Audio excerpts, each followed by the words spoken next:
In the spring of 1519, 600 men and 16 horses stepped onto the beaches of Mexico and changed the course of human history.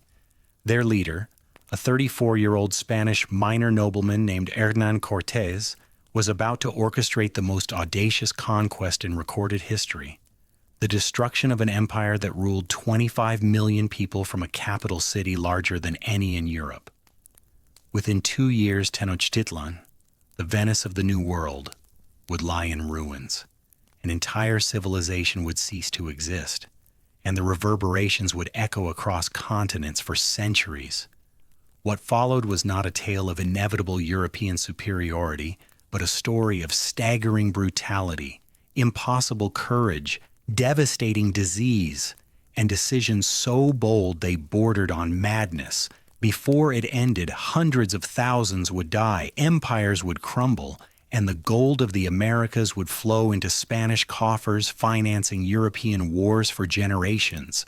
But first, there was just a man from nowhere, gambling everything on a single roll of the dice. The story I'm about to tell draws primarily from the extraordinary first-hand account of Bernal Díaz del Castillo, who sailed with Cortés as a common soldier and spent his final years crafting what many consider the greatest adventure narrative ever written. Díaz witnessed every major event, from the burning of the ships to the final siege of Tenochtitlan, and his true history of the conquest of New Spain provides us with an unparalleled window into one of history's most dramatic moments. I'll also draw upon the letters Cortés himself sent to King Charles V, indigenous accounts preserved in Nahuatl codices, and the meticulous research of modern historians who have worked to piece together both sides of this cataclysmic encounter. To understand the man who would topple an empire, we must first understand where he came from and what drove him to risk everything for a chance at immortality. Hernán Cortés was born in 1485 in the small town of Medellín, in the harsh landscape of Extremadura, a region of southwestern Spain that would produce more conquistadors than anywhere else on earth. This was no coincidence. Extremadura was a land of barren plains and scorching summers, where the soil yielded little and opportunities were fewer. The sons of hidalgos, minor nobles with grand titles but empty purses, faced a stark choice. They could scratch out a living on their father's meager estates, or they could seek their fortunes elsewhere. The Spain of Cortés's youth was a nation intoxicated with possibility. The last Moorish kingdom had fallen to Christian armies in 1492, the same year Columbus had stumbled upon a new world across the Atlantic. Gold was flowing back from the Indies, though not yet in the torrents that would later flood European markets. Stories circulated in every tavern of men who had sailed west with nothing and returned as lords of vast territories. For a young hidalgo with intelligence, ambition, and no patience for a life of genteel poverty, the Indies beckoned like a siren song. Cortés was small in stature but imposing in presence. Contemporary accounts describe a man of medium height with a broad chest and shoulders, a pale complexion marked by a scar on his lower lip from a childhood accident, and dark hair that he wore fashionably long. His eyes were small but penetrating, and when he spoke, which he did eloquently and persuasively, men listened. He possessed that magnetic quality that draws others into orbit, the charisma that transforms followers into fanatics and strangers into allies. His parents, Martín Cortés de Monroy and Catalina Pizarro Altamirano, recognized their son's intelligence early and sent him to study at the University of Salamanca, one of Europe's finest institutions of learning. For 2 years, the young Cortés immersed himself in Latin, law, and rhetoric, skills that would prove invaluable in his later career as a conqueror and diplomat. But the life of a lawyer held no appeal for a restless spirit dreaming of adventure and fortune. At 17, he abandoned his studies and returned home, much to his parents' dismay. What happened next would shape the rest of his life. In 1504, at 19, Cortés sailed for Hispaniola, the Caribbean island that served as Spain's headquarters in the New World. The voyage was brutal. Weeks of cramped quarters, rancid food, and the constant threat of storms. Many passengers died en route. their bodies committed to the gray waters of the Atlantic. But Cortés survived, and when he stepped onto the docks of Santo Domingo, he entered a world unlike anything he had known. Hispaniola in 1504 was a frontier society in all its raw glory and corruption. Spanish colonists lived like feudal lords, ruling over indigenous peoples forced into labor on plantations and in mines. Fortunes were made and lost in a single season. Violence simmered just beneath the surface of colonial society, erupting regularly in duels, revolts, and expeditions of conquest. It was exactly the kind of environment where an ambitious young man could rise or die trying. For 7 years, Cortés worked as a colonist, clerk, and minor official. He acquired land, indigenous laborers, and a reputation for competence. But he also developed a taste for luxury, women, and gambling that frequently left him in debt. His romantic entanglements became legendary and dangerous. On one occasion, he was nearly killed when he fell from a wall while attempting to visit a married woman whose husband had returned unexpectedly. The incident left him bedridden for months and added to the collection of scars that would mark his body throughout his life. More significantly, these years taught Cortés how colonial society functioned. He learned the complex relationships between Spanish officials, indigenous chiefs, and mixed-race intermediaries. He observed how successful conquistadors operated, when to use force and when to use diplomacy, how to manage diverse groups of followers, how to navigate the treacherous currents of colonial politics. Most importantly, he began to understand that the greatest rewards went not to those who followed orders, but to those bold enough to seize initiative when opportunity presented itself. In 1511, opportunity knocked.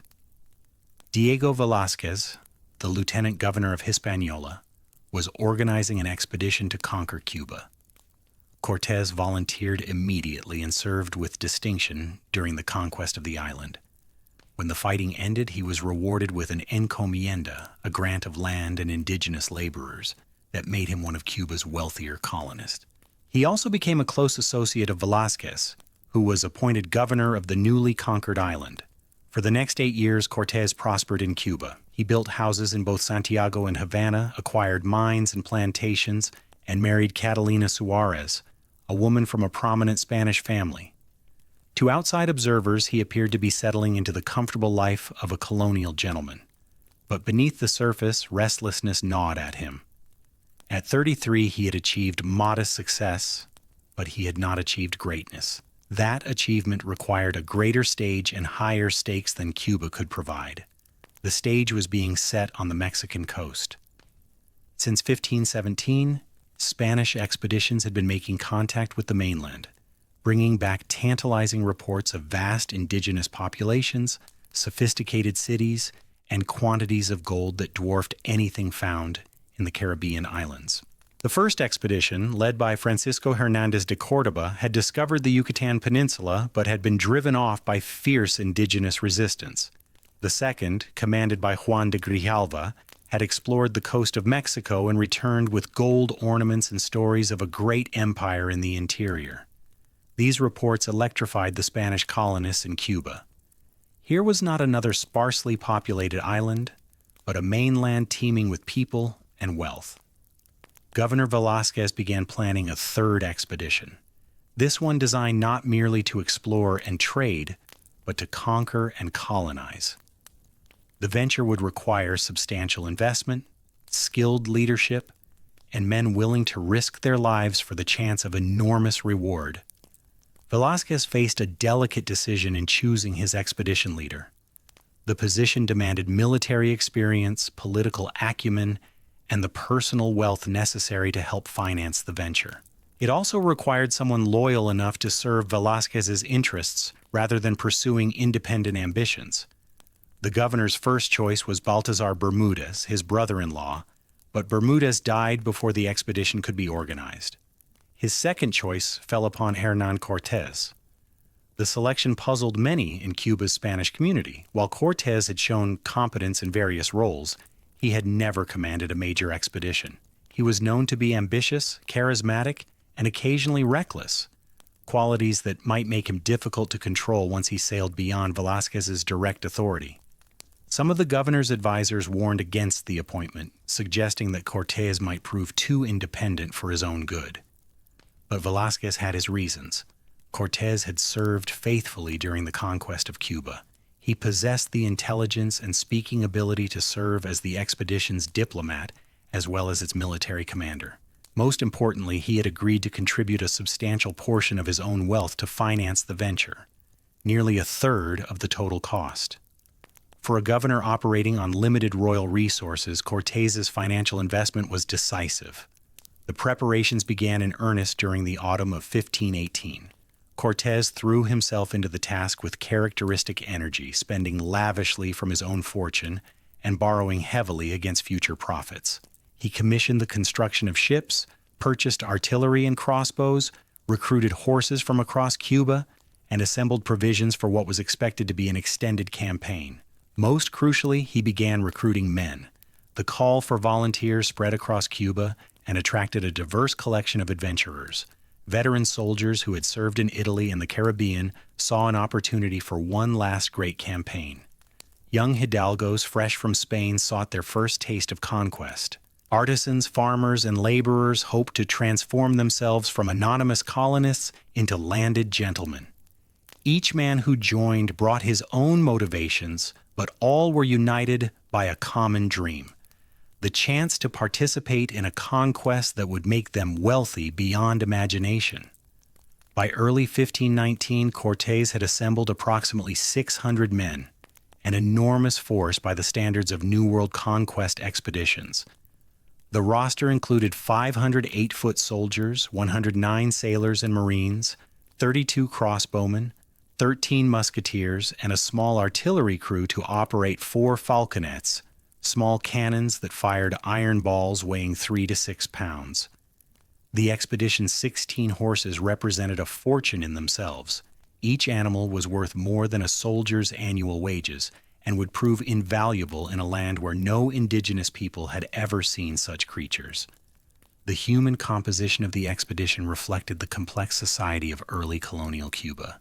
While the majority of the men were Spanish-born, the force also included Portuguese, Italians, Germans, Flemings, and even a few Englishmen and Frenchmen. Some were hidalgos with pretensions to nobility, others were common laborers and craftsmen.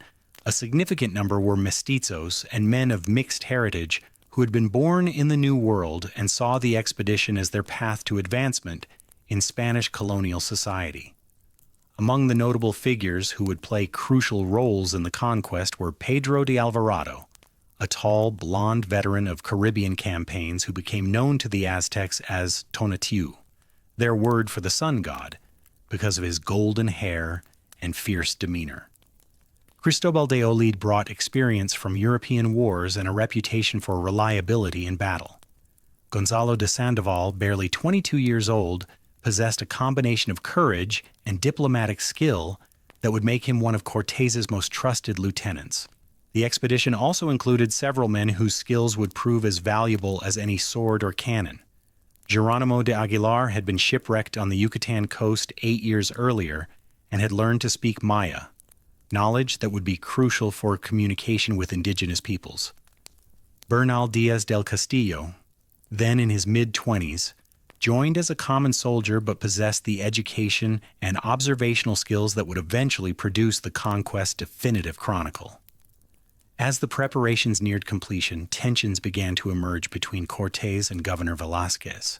The scale of Cortés's preparations far exceeded anything Velázquez had initially envisioned, and the governor began to worry that his subordinate was assembling not merely an expedition but a personal army. Rumors reached Velázquez that Cortés was speaking openly of the great deeds he intended to accomplish and the wealth he expected to gain, language that suggested ambitions extending far beyond the governor's original instructions. The breaking point came in early February 1519. Velázquez, increasingly convinced that Cortés had become too powerful and too independent to control, decided to revoke his commission and replace him with another commander. But Cortés had been watching the governor carefully and had cultivated a network of informants within the colonial administration.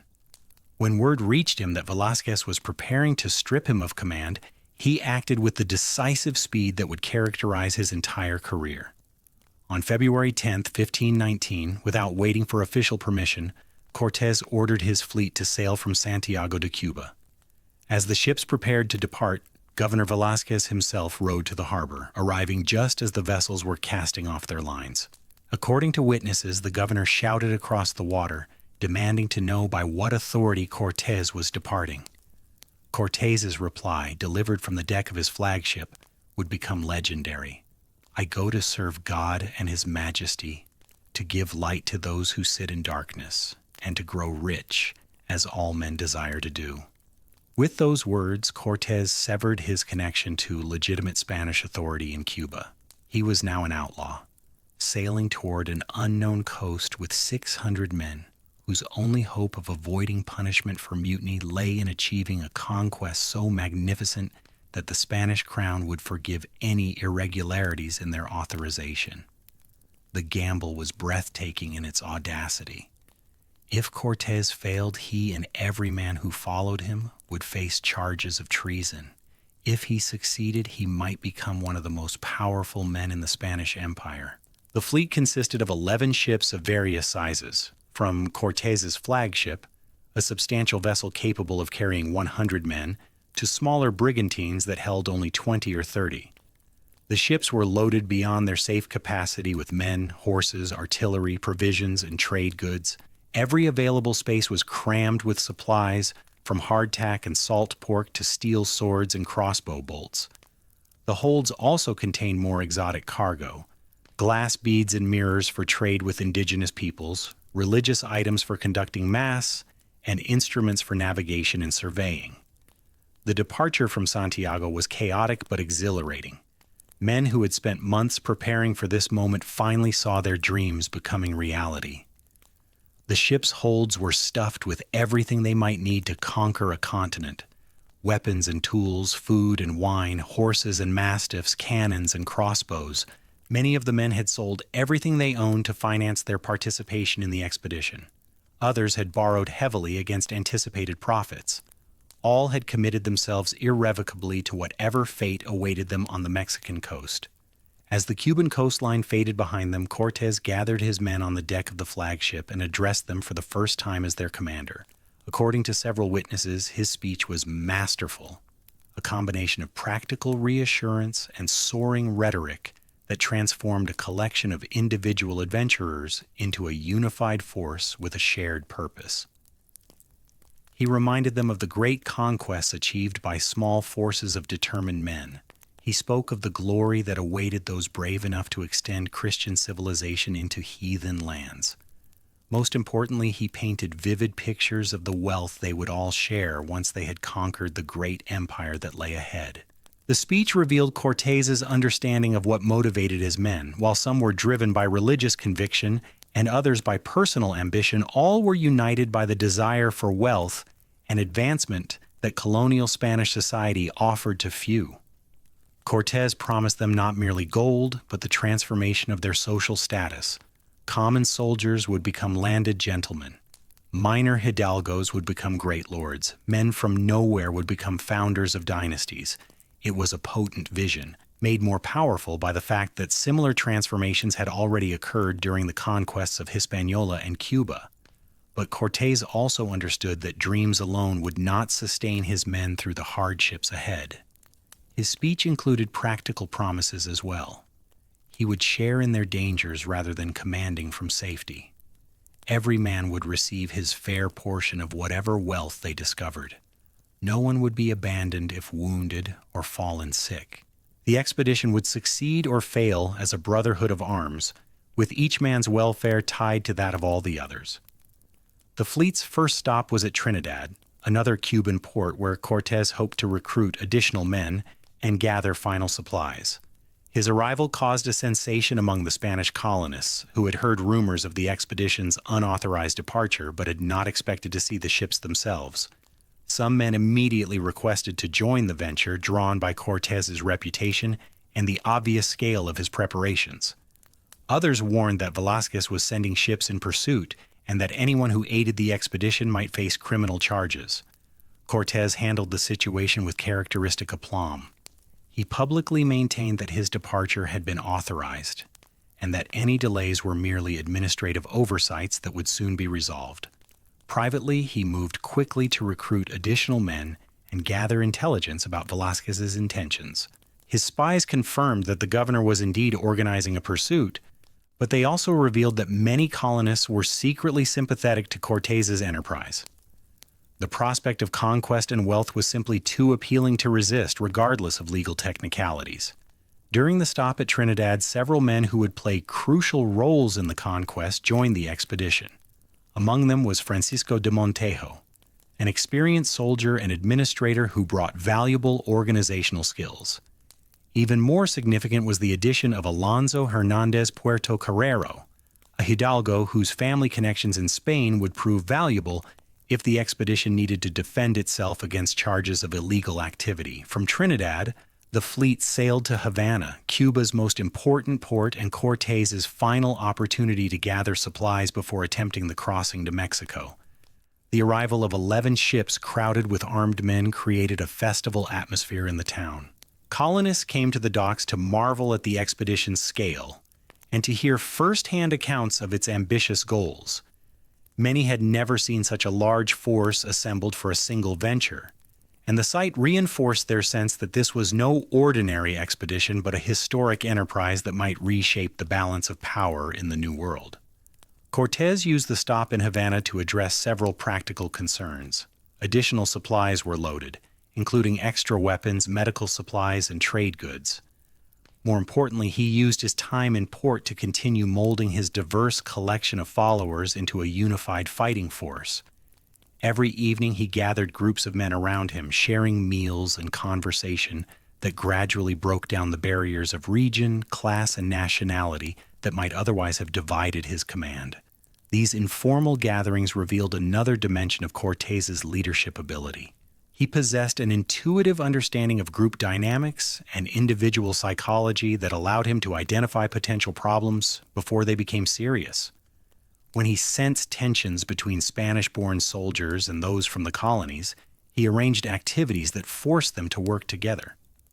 When homesickness threatened to weaken resolve, he redirected conversation toward the opportunities that awaited them in Mexico. When fears about the expedition's legal status surfaced, he provided reassurances that demonstrated his confidence in eventual royal approval. The news they awaited finally arrived in Havana. A swift vessel from Santiago brought word that Governor Velázquez had indeed revoked Cortés's commission and was dispatching ships with orders for his arrest. The situation was now beyond diplomatic resolution. Cortés and his men were officially rebels against Spanish colonial authority, and their only hope of avoiding punishment lay in achieving a conquest so spectacular that the Spanish crown would overlook the irregular circumstances of their departure. Rather than dismaying his followers, this news seemed to energize them. The point of no return had been passed, and uncertainty had been replaced by clarity. They were no longer Spanish colonial officials conducting an authorized expedition. They were conquistadors in the classic mold, men who would create their own authority through courage and achievement. The prospect was simultaneously terrifying and exhilarating. On February 18, 1519, Cortés ordered his fleet to depart Havana for the final time. As the ships cleared the harbor and turned toward the open ocean, every man aboard understood that he was participating in one of history's great gambles. They were sailing toward a continent inhabited by millions of people about whom they knew almost nothing. Their force of 600 men was tiny by any military standard, but enormous by the measure of previous New World conquests.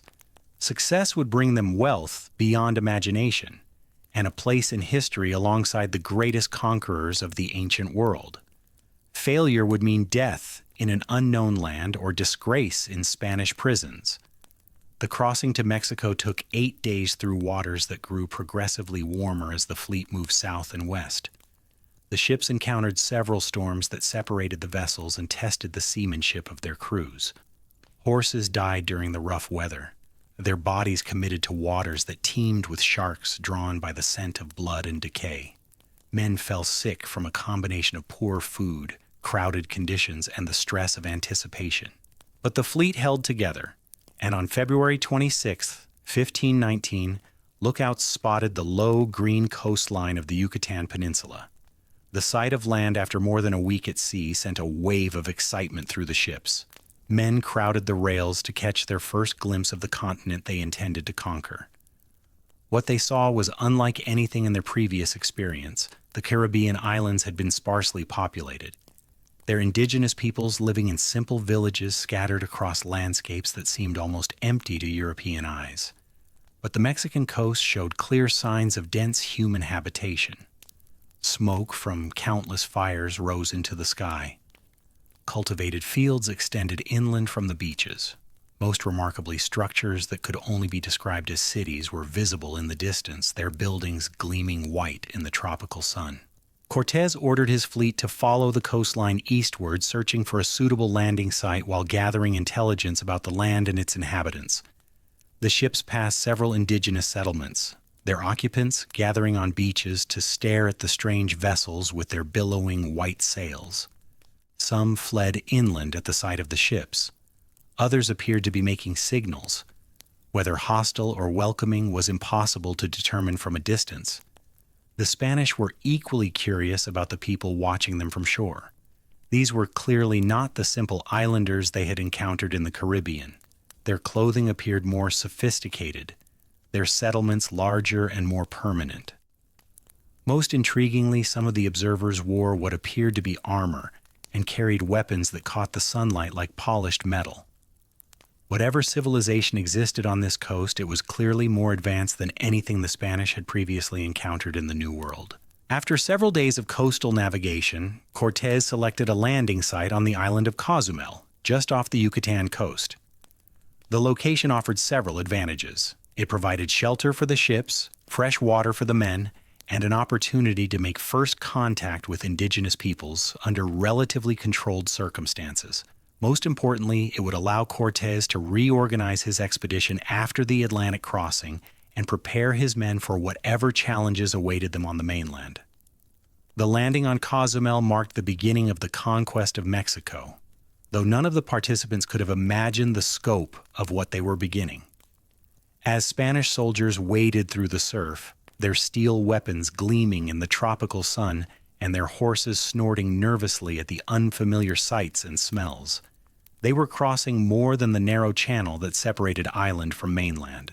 They were crossing from one world to another, from the familiar rhythms of Caribbean colonization to something entirely unprecedented in human history. The indigenous people of Cozumel had fled to the island's interior at the approach of the Spanish ships, leaving behind a settlement of stone buildings unlike anything the conquistadors had seen.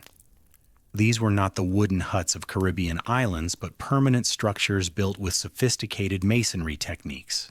Temples rose from elevated platforms, their walls covered with carvings that depicted strange gods and complex ceremonial scenes. The abandoned town suggested a level of civilization that far exceeded Spanish expectations. Cortés immediately understood the significance of what they had found. This was not another sparsely populated island ripe for easy conquest, but the periphery of a major civilization with millions of inhabitants, advanced technology, and complex political organization.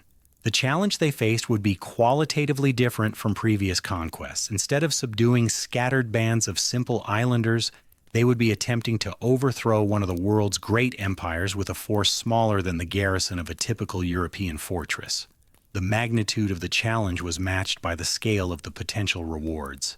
The abandoned buildings of Cozumel contained gold ornaments, intricately carved jade objects, and cotton textiles of a quality that rivaled European production. If a small island on the periphery of this civilization contained such wealth, what riches might await in the great cities of the interior? The Spanish had stumbled upon a prize beyond their wildest dreams, if they possessed the courage and skill necessary to claim it. As his men established a camp on the beach and began unloading supplies from the ships, Cortés faced the first great decision of the conquest. He could follow his original instructions, establish trading relationships with the coastal peoples, and return to Cuba with whatever wealth he could gather through peaceful exchange. Such a course would be prudent, legal, and likely profitable. Alternatively, he could venture into the interior and attempt the conquest of whatever empire lay beyond the mountains visible in the distance. That path offered unlimited rewards, but virtually certain death for most of his men, and quite possibly for himself. The choice revealed the essence of Cortés's character and the driving force of the conquest that would follow. He had not sailed from Cuba to become a mere trader, growing modestly wealthy through patient commercial exchange. He had come to achieve something magnificent, to write his name permanently in the annals of history alongside the great conquerors of the past. The decision, when it came, was never really in doubt. Standing on the beach at Cozumel, with the warm Caribbean breeze carrying the sense of an unknown continent, and his 600 men looking to him for direction, Hernán Cortés committed himself and his expedition to the conquest of Mexico. The die was cast. There could be no retreat, no second thoughts, no safety in half measures. They would march inland, discover what lay at the heart of this vast and wealthy empire, and either emerge as the conquerors of a new world or die in the attempt. But first there was a more immediate challenge to address. The indigenous people of Cozumel remained hidden in the island's interior, and Cortés needed to establish communication if he hoped to gather the intelligence necessary for success. The expedition's survival depended on learning the language, customs, and political organization of the peoples they intended to conquer. Without such knowledge, they would be marching blind into a landscape filled with enemies whose capabilities and intentions remained completely unknown. The solution to this problem would come from an unexpected source, marking the first of many fortunate coincidences that would shape the conquest of Mexico and convince Cortés that divine providence was guiding his enterprise toward its destined triumph. The solution appeared in the form of a naked, sunburned Spanish castaway who emerged from the jungle speaking fluent Maya. Geronimo de Aguilar had been living among the indigenous peoples of the Yucatan for 8 years, ever since his ship had been wrecked during a voyage from Panama to Santo Domingo in 1511. Of the 20 men who had survived the initial wreck, only Aguilar and one companion remained alive. The rest had been sacrificed to Maya gods, died of disease, or been worked to death as slaves. Aguilar himself had survived by learning the language, adopting local customs, and making himself useful to his captors through his ability to read, write, and perform simple medical procedures. When word reached him that bearded strangers had landed on Cozumel, Aguilar could hardly believe his fortune. He had given up hope of ever seeing another Spanish face, resigned to spending his remaining years as an exotic curiosity among people whose gods demanded human hearts and whose calendar predicted the end of the world.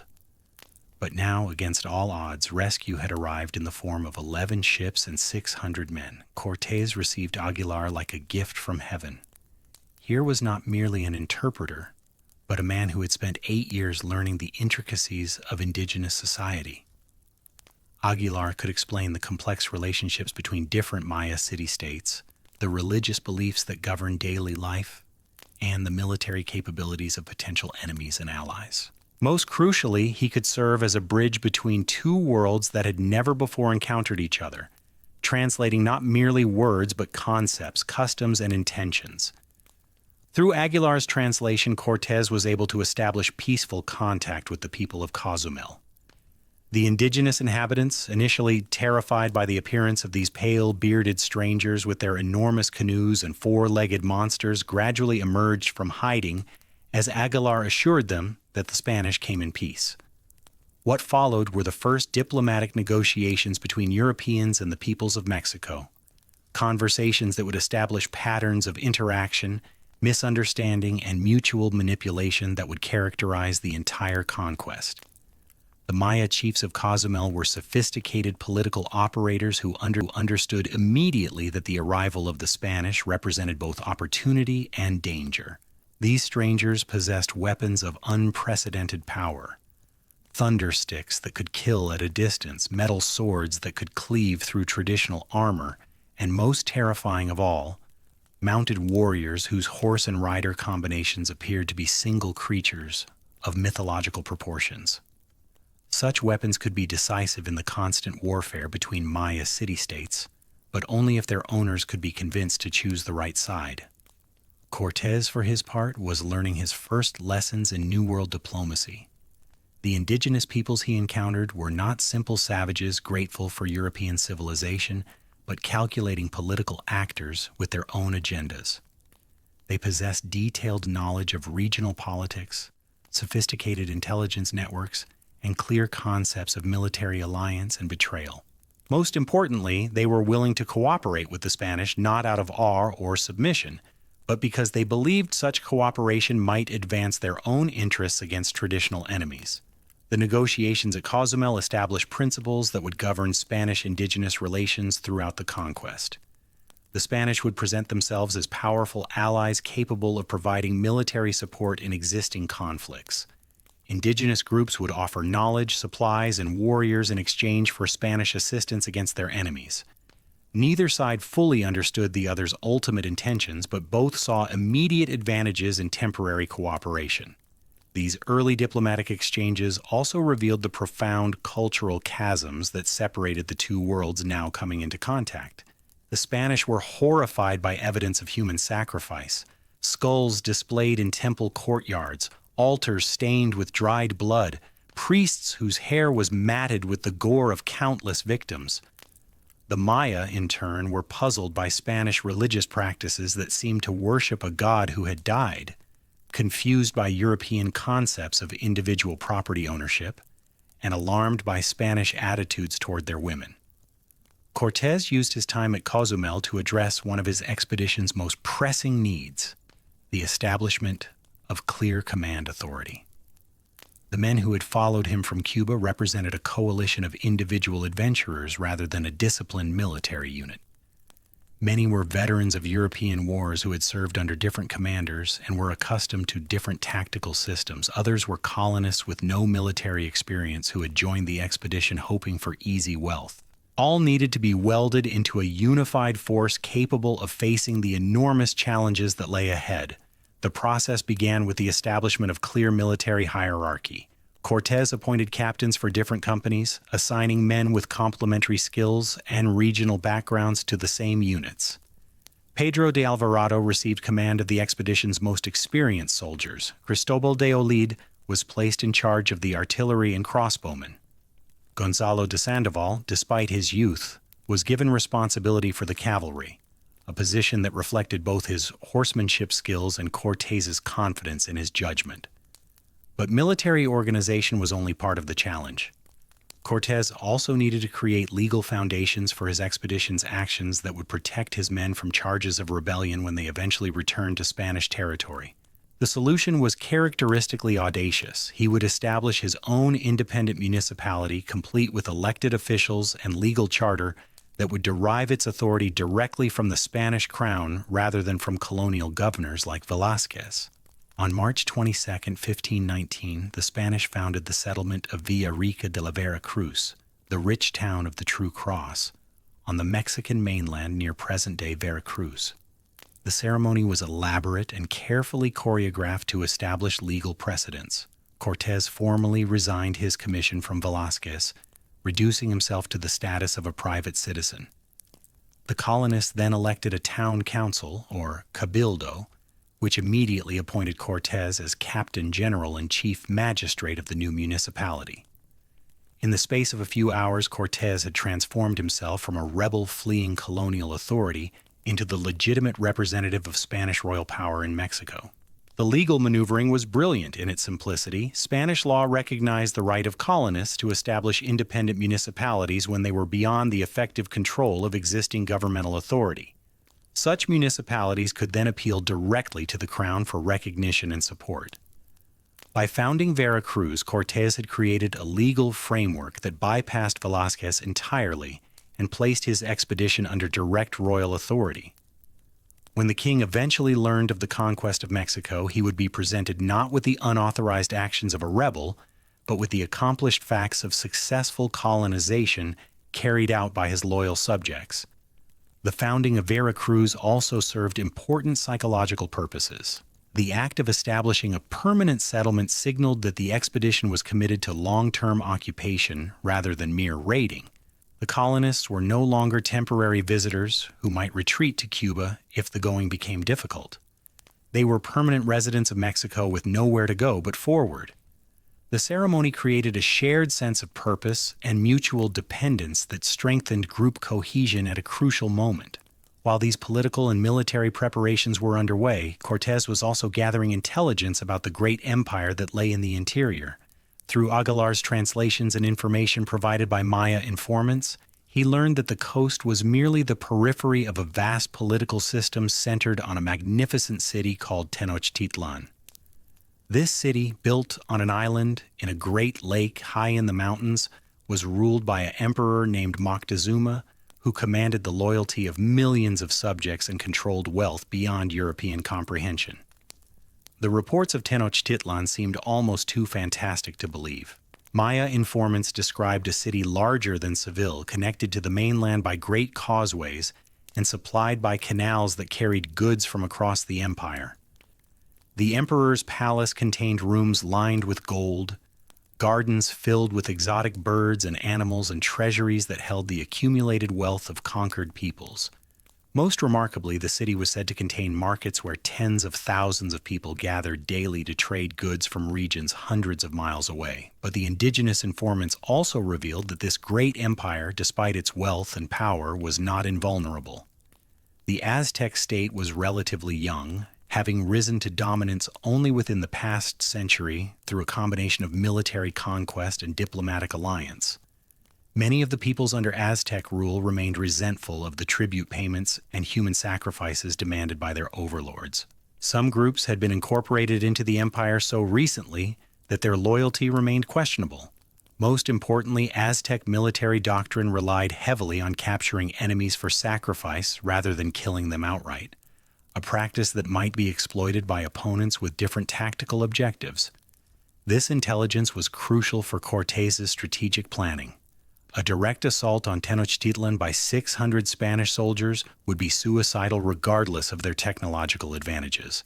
But an indirect approach that exploited existing political divisions within the empire might succeed where brute force would fail. If the Spanish could present themselves as liberators rather than conquerors, they might be able to recruit indigenous allies whose combined forces could overwhelm even the mighty Aztec military machine. The strategy that emerged from these considerations would define the entire conquest of Mexico. Rather than attempting to overwhelm the Aztec Empire through superior European technology, Cortés would work to collapse it from within by exploiting the political fault lines that held it together. The Spanish would serve as the catalyst for a massive indigenous rebellion, providing the military and psychological shock necessary to shatter Aztec authority and create opportunities for subject peoples to assert their independence. But first, the Spanish needed to demonstrate their military capabilities in a way that would convince potential allies of their effectiveness while intimidating potential enemies.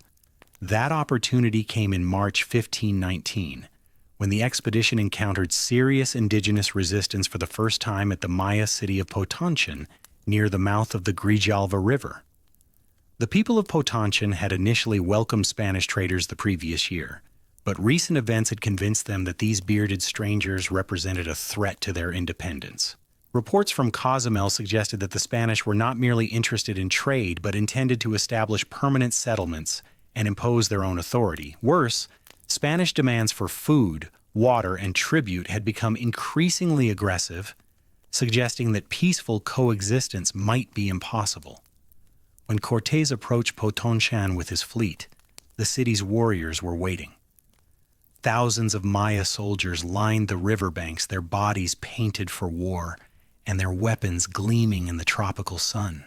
War canoes filled the river, manned by experienced fighters who knew every current and sandbar. Most ominously, the Spanish could see that the city had been prepared for siege, with defensive positions constructed and food supplies presumably stockpiled. The sight of such organized resistance shocked many of Cortés's men who had expected to encounter only scattered bands of poorly armed natives. Here was evidence that the peoples of Mexico possessed sophisticated military organizations capable of coordinating large-scale defensive operations. The Maya warriors were clearly experienced fighters who understood tactical concepts like concentration of force, defensive positioning, and coordinated assault. Their weapons, while lacking steel and gunpowder, were numerous and wielded by men who had used them in countless previous battles. Cortés faced a crucial decision. He could withdraw and seek a more favorable landing site, avoiding a battle that might result in significant Spanish casualties. Alternatively, he could attack immediately, demonstrating Spanish military superiority, while the psychological impact would be greatest. The choice would establish patterns of behavior that would govern Spanish-indigenous relations throughout the conquest. True to his character, Cortés chose to attack. On March 25, 1519, the Battle of Potonchan began with a coordinated Spanish assault involving ships' cannons, crossbows, muskets, and eventually a cavalry charge that broke Maya resistance and sent thousands of warriors fleeing into the jungle. The engagement lasted less than 2 hours, but its psychological impact reverberated across Mexico for the next 2 years. The Spanish victory at Potonchan was overwhelming, but it was also revealing. The Maya warriors had fought with tremendous courage, pressing their attacks even when Spanish firearms were cutting down their comrades. They had demonstrated sophisticated tactical coordination and had nearly succeeded in overwhelming Spanish positions through sheer numerical superiority. Only the intervention of Spanish cavalry, creatures the Maya had never seen and could not understand, had broken their resistance and turned the battle into a rout. For the Spanish, the battle provided both confidence and sobering lessons. Their technological advantages were decisive when properly employed, but they were not invulnerable. Maya weapons could kill Spanish soldiers, and Maya warriors were willing to die fighting rather than submit to foreign domination. The conquest of Mexico would require more than superior weapons. It would demand tactical brilliance, political sophistication, and quite possibly divine intervention. The aftermath of Potonchan brought Cortés another stroke of fortune that would prove as valuable as the discovery of Geronimo de Aguilar. Among the gifts presented to the Spanish by the defeated Maya was a group of 20 young women intended to serve as slaves and concubines. One of these women would transform the conquest of Mexico and change the course of world history. Her indigenous name was Malintzin, though the Spanish would call her Marina, and history would remember her as La Malinche, perhaps the most controversial figure in the story of European colonization of the Americas. Malintzin was not Maya, but Nahuatl, a member of the same ethnic group that dominated the Aztec Empire. Born into nobility in a region that had been conquered by the Aztecs several years earlier, she had been sold into slavery as a child following her father's death and her mother's remarriage. The experience had given her knowledge of both Maya and Nahuatl languages, as well as intimate familiarity with the political and religious systems of central Mexico. Most importantly, it had left her with no particular loyalty to any existing political authority and every reason to welcome changes that might improve her circumstances. When Cortés realized that this young woman could speak both Maya and Nahuatl, he immediately understood her potential value. Through a translation chain, Nahuatl to Maya via Malintzin, Maya to Spanish via Aguilar, the Spanish would be able to communicate directly with the peoples of the Aztec Empire. More than that, they would have access to an informant who understood the inner workings of Aztec society and could provide insights unavailable to any European observer. But Malintzin proved to be much more than a translator. She possessed keen intelligence, remarkable adaptability, and an intuitive understanding of political dynamics that made her an invaluable advisor on matters extending far beyond language. She quickly learned Spanish, eliminating the need for the cumbersome translation chain. She mastered European customs and Christian religious concepts, serving as a cultural intermediary who could explain Spanish intentions to indigenous audiences and indigenous concerns to Spanish decision-makers. Most crucially, she demonstrated an ability to read the complex currents of indigenous politics and advise Cortés on strategies that would maximize Spanish advantages while minimizing risks. The relationship that developed between Cortés and Malintzin was one of the most significant partnerships in the history of colonialism. She became his mistress, his advisor, his interpreter, and his guide to the complexities of the world he was attempting to conquer. Without her knowledge and assistance, the Spanish conquest of Mexico would almost certainly have failed. With her help, Cortés gained access to indigenous knowledge and perspective that no European could have acquired independently. The role Malintzin played in the conquest has made her one of history's most controversial figures. Mexican nationalism has traditionally portrayed her as a traitor who betrayed her own people to foreign invaders. More recent scholarship has emphasized her agency and intelligence, suggesting that she made rational decisions based on her circumstances and opportunities. What cannot be disputed is her crucial importance to Spanish success, and the tragic irony that a woman enslaved by the political system she helped to destroy would be remembered primarily for that destruction, rather than her own remarkable achievements. With Aguilar and Malintzin providing linguistic and cultural expertise, Cortés was ready to begin his advance toward Tenochtitlan. But first he needed to address a growing problem within his own ranks. Several of his men, sobered by the fierce resistance they had encountered at Potonchan and aware of the enormous forces arrayed against them in the interior, were beginning to advocate for a return to Cuba. They argued that the expedition had already achieved considerable success, gathering gold and intelligence that would justify the risks they had taken. Why risk everything in a desperate assault on an empire that outnumbered them by thousands to one? The debate revealed fundamental differences in how the Spanish understood their situation and their options. The cautious faction, led by some of the expedition's older and more experienced soldiers, viewed the conquest of Mexico as a commercial venture that should be conducted according to prudent business principles. They had invested money and risked their lives in hopes of reasonable returns, not in pursuit of impossible dreams. The aggressive faction, dominated by younger men with less to lose and more to gain, saw the expedition as an unprecedented opportunity to achieve greatness regardless of the risks involved. Cortés faced the most serious challenge to his leadership since departing Cuba. If a significant portion of his force insisted on returning to the Caribbean, his options would be severely limited. He could attempt to continue with a reduced force, but 600 men were already inadequately few for the task ahead. He could abandon the conquest entirely and return to face whatever punishment awaited him in Cuba. Or he could find a way to eliminate the option of retreat entirely, forcing every man in his expedition to commit completely to the conquest or die in the attempt.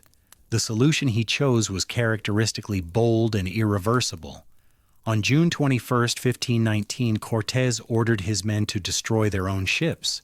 The decision to scuttle the fleet was presented as a practical necessity rather than a dramatic gesture. Cortés argued that maintaining the ships required too many men who were needed for the march inland. The vessels were in poor condition after months at sea and would require extensive repairs before they could safely attempt the return voyage to Cuba. Most importantly, the expedition could not afford to leave a potential retreat route that might tempt men to abandon the conquest when hardships mounted and casualties accumulated. But everyone understood the deeper significance of what was happening. By destroying their ships, the Spanish were severing their final connection to the world they had known and committing themselves irrevocably to whatever fate awaited them in the interior of Mexico.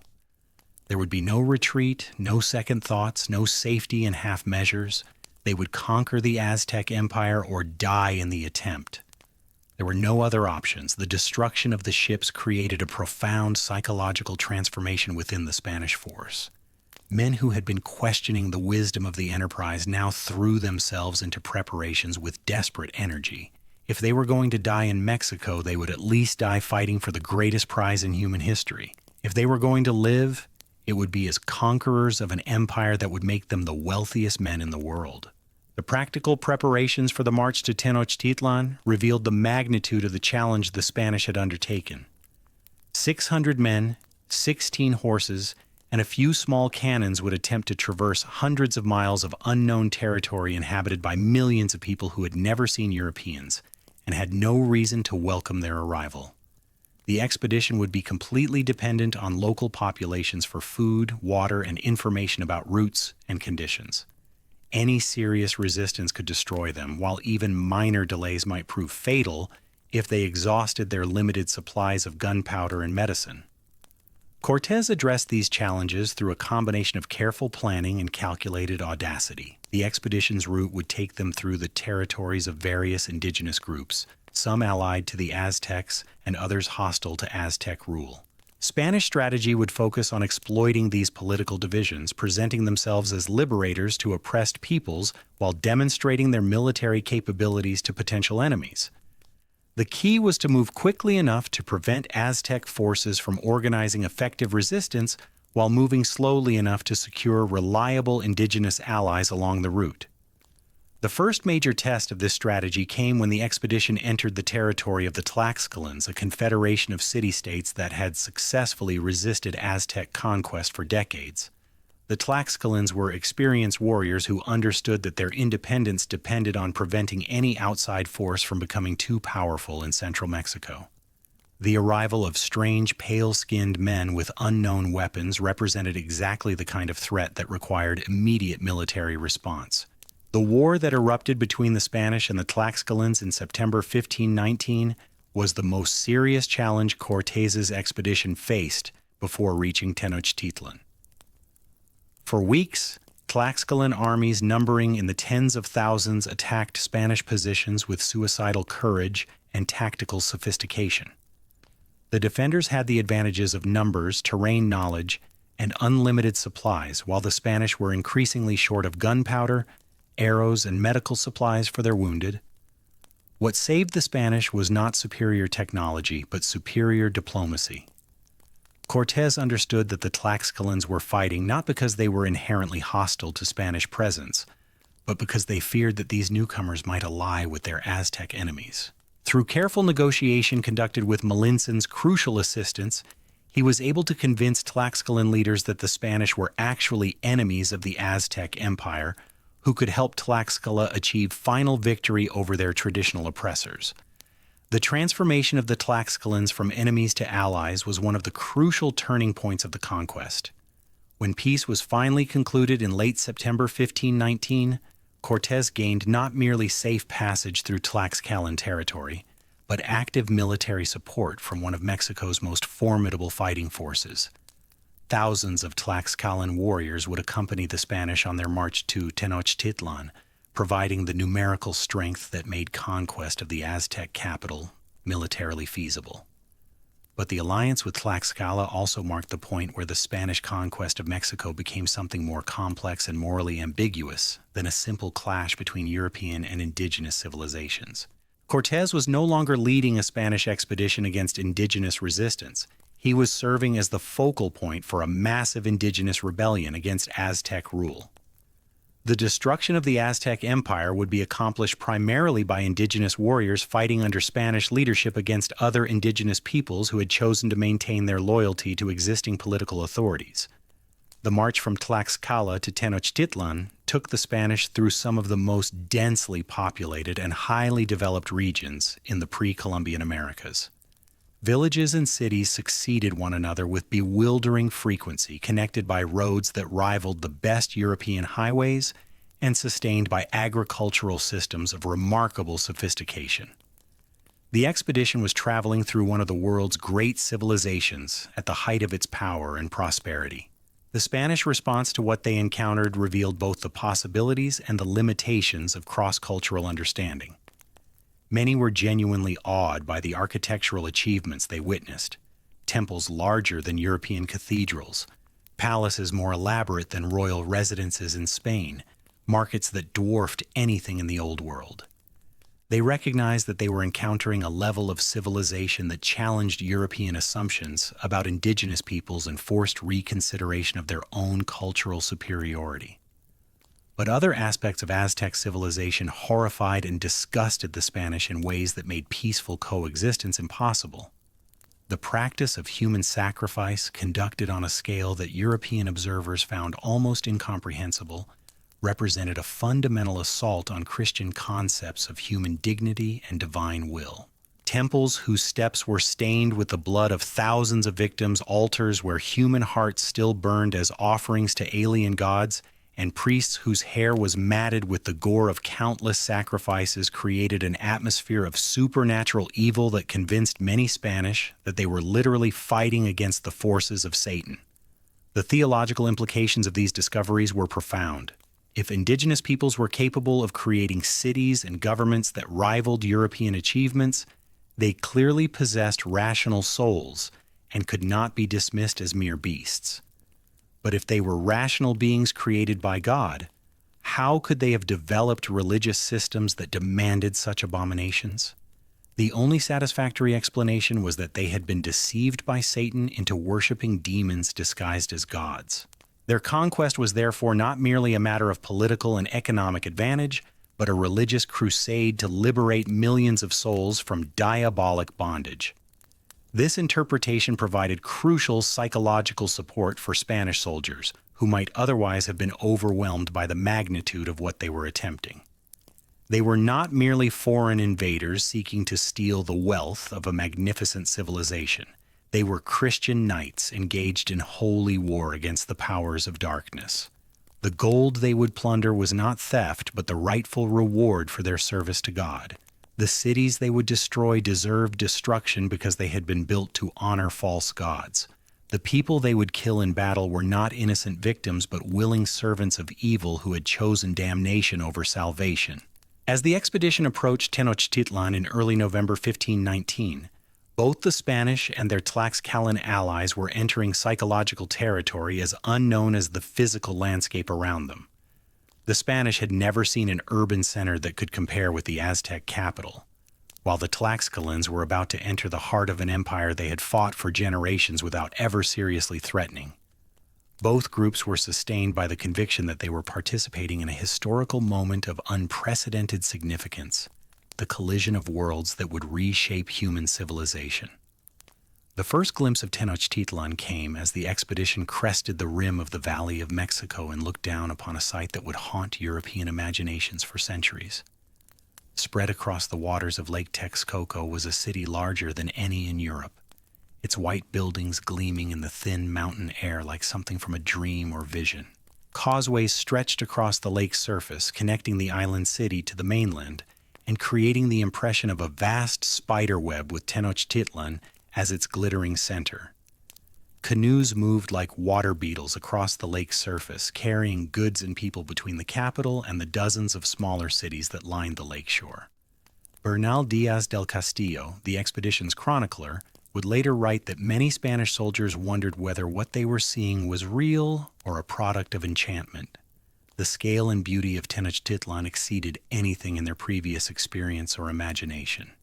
This was clearly one of the world's great cities, comparable to Rome or Constantinople at the heights of their power. That such a place could exist in the New World, built by peoples Europeans had dismissed as savages, challenged fundamental assumptions about civilization, progress, and cultural development. But the Spanish were also aware that they were looking at their target and quite possibly their tomb. Tenochtitlan contained perhaps 200,000 inhabitants, making it one of the largest cities in the world. Every person living in that city owed their loyalty to Emperor Moctezuma, and most were probably capable of fighting if the need arose. The Spanish force, even with its Tlaxcalan allies, was microscopically small by comparison. If the Aztecs chose to fight, the outcome seemed inevitable. The question that would determine the fate of both the Spanish expedition and the Aztec Empire was what choice Moctezuma would make when these strange, pale-skinned visitors reached his city. Would he welcome them as guests, attack them as invaders, or attempt some middle course that might preserve Aztec power while accommodating Spanish presence? The emperor's decision would be influenced by intelligence reports he had been receiving for months, by the religious and political advice of his counselors, and by his own assessment of Spanish capabilities and intentions. But Moctezuma's choice would also be shaped by factors beyond any rational political calculation.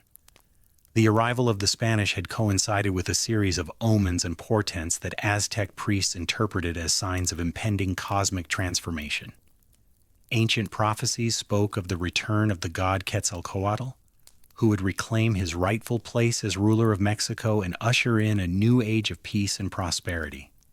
Some of those prophecies described the returning god as pale-skinned and bearded, descriptions that matched the Spanish with unsettling accuracy.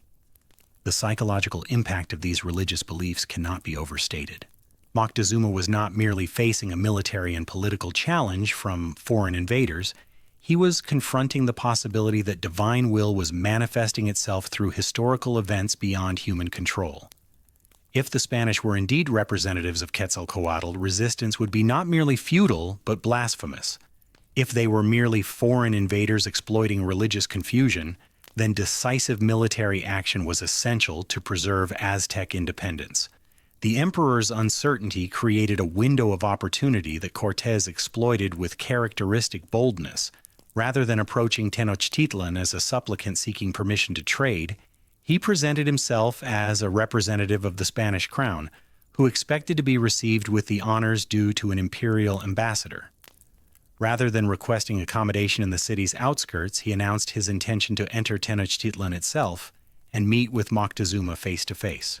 Most audaciously, he suggested that his presence in the Aztec capital represented the fulfillment of ancient prophecies rather than a threat to existing political order. The bluff was breathtakingly dangerous. If Moctezuma chose to treat the Spanish as hostile invaders rather than honored guests, they would be trapped in the middle of a city containing hundreds of thousands of enemies with no possibility of escape or rescue. But if the bluff succeeded, Cortés would achieve what no military force could accomplish. He would place himself at the very heart of the Aztec Empire, where a single decisive action might paralyze the entire political system. On November 8, 1519, the Spanish entered Tenochtitlan as honored guests of Emperor Moctezuma. The irrevocable gamble had succeeded beyond Cortés's wildest hopes. But as his small force marched across the great causeway toward the city's center, with tens of thousands of Aztec warriors lining their route, and the waters of Lake Texcoco stretching endlessly in all directions, every Spanish soldier understood that they had committed themselves to a position from which there could be no retreat. They would either emerge as conquerors of the New World's greatest empire, or their bones would join those of countless sacrificial victims in the foundations of Aztec temples. The die was cast. The conquest of Mexico had truly begun. The meeting between Cortés and Moctezuma on November 8, 1519 was one of the most extraordinary encounters in human history. The moment when two worlds that had developed in complete isolation for thousands of years suddenly collided in the person of their most powerful representatives. The Aztec emperor, carried on a litter of gold and precious feathers, descended from his palace to meet the Spanish conquistador on the causeway leading into his capital. Both men understood that this meeting would determine the fate of millions, yet neither could fully comprehend what the other represented or intended. Moctezuma II, called Huey Tlatoani, or Great Speaker, was perhaps 50 years old and had ruled the Aztec Empire for 17 years. He was a man of refined intelligence and deep religious conviction who had expanded Aztec territory to its greatest extent while patronizing arts and learning that made Tenochtitlan a center of civilization rivaling any city in the world. But he was also a ruler paralyzed by supernatural anxiety, convinced that the arrival of these pale strangers fulfilled ancient prophecies that predicted the end of the fifth sun, the current age of the world, and the return of the feathered serpent god Quetzalcoatl to reclaim his kingdom. The emperor's first words to Cortés, preserved in multiple accounts, revealed the depth of his religious confusion. "Lord, you have suffered great fatigue coming to govern your land. You have arrived in your city of Mexico. Here you have come to sit upon your throne, which I have kept for you briefly." These were not the words of a sovereign greeting a foreign ambassador, but of a steward acknowledging his master's return after a long absence.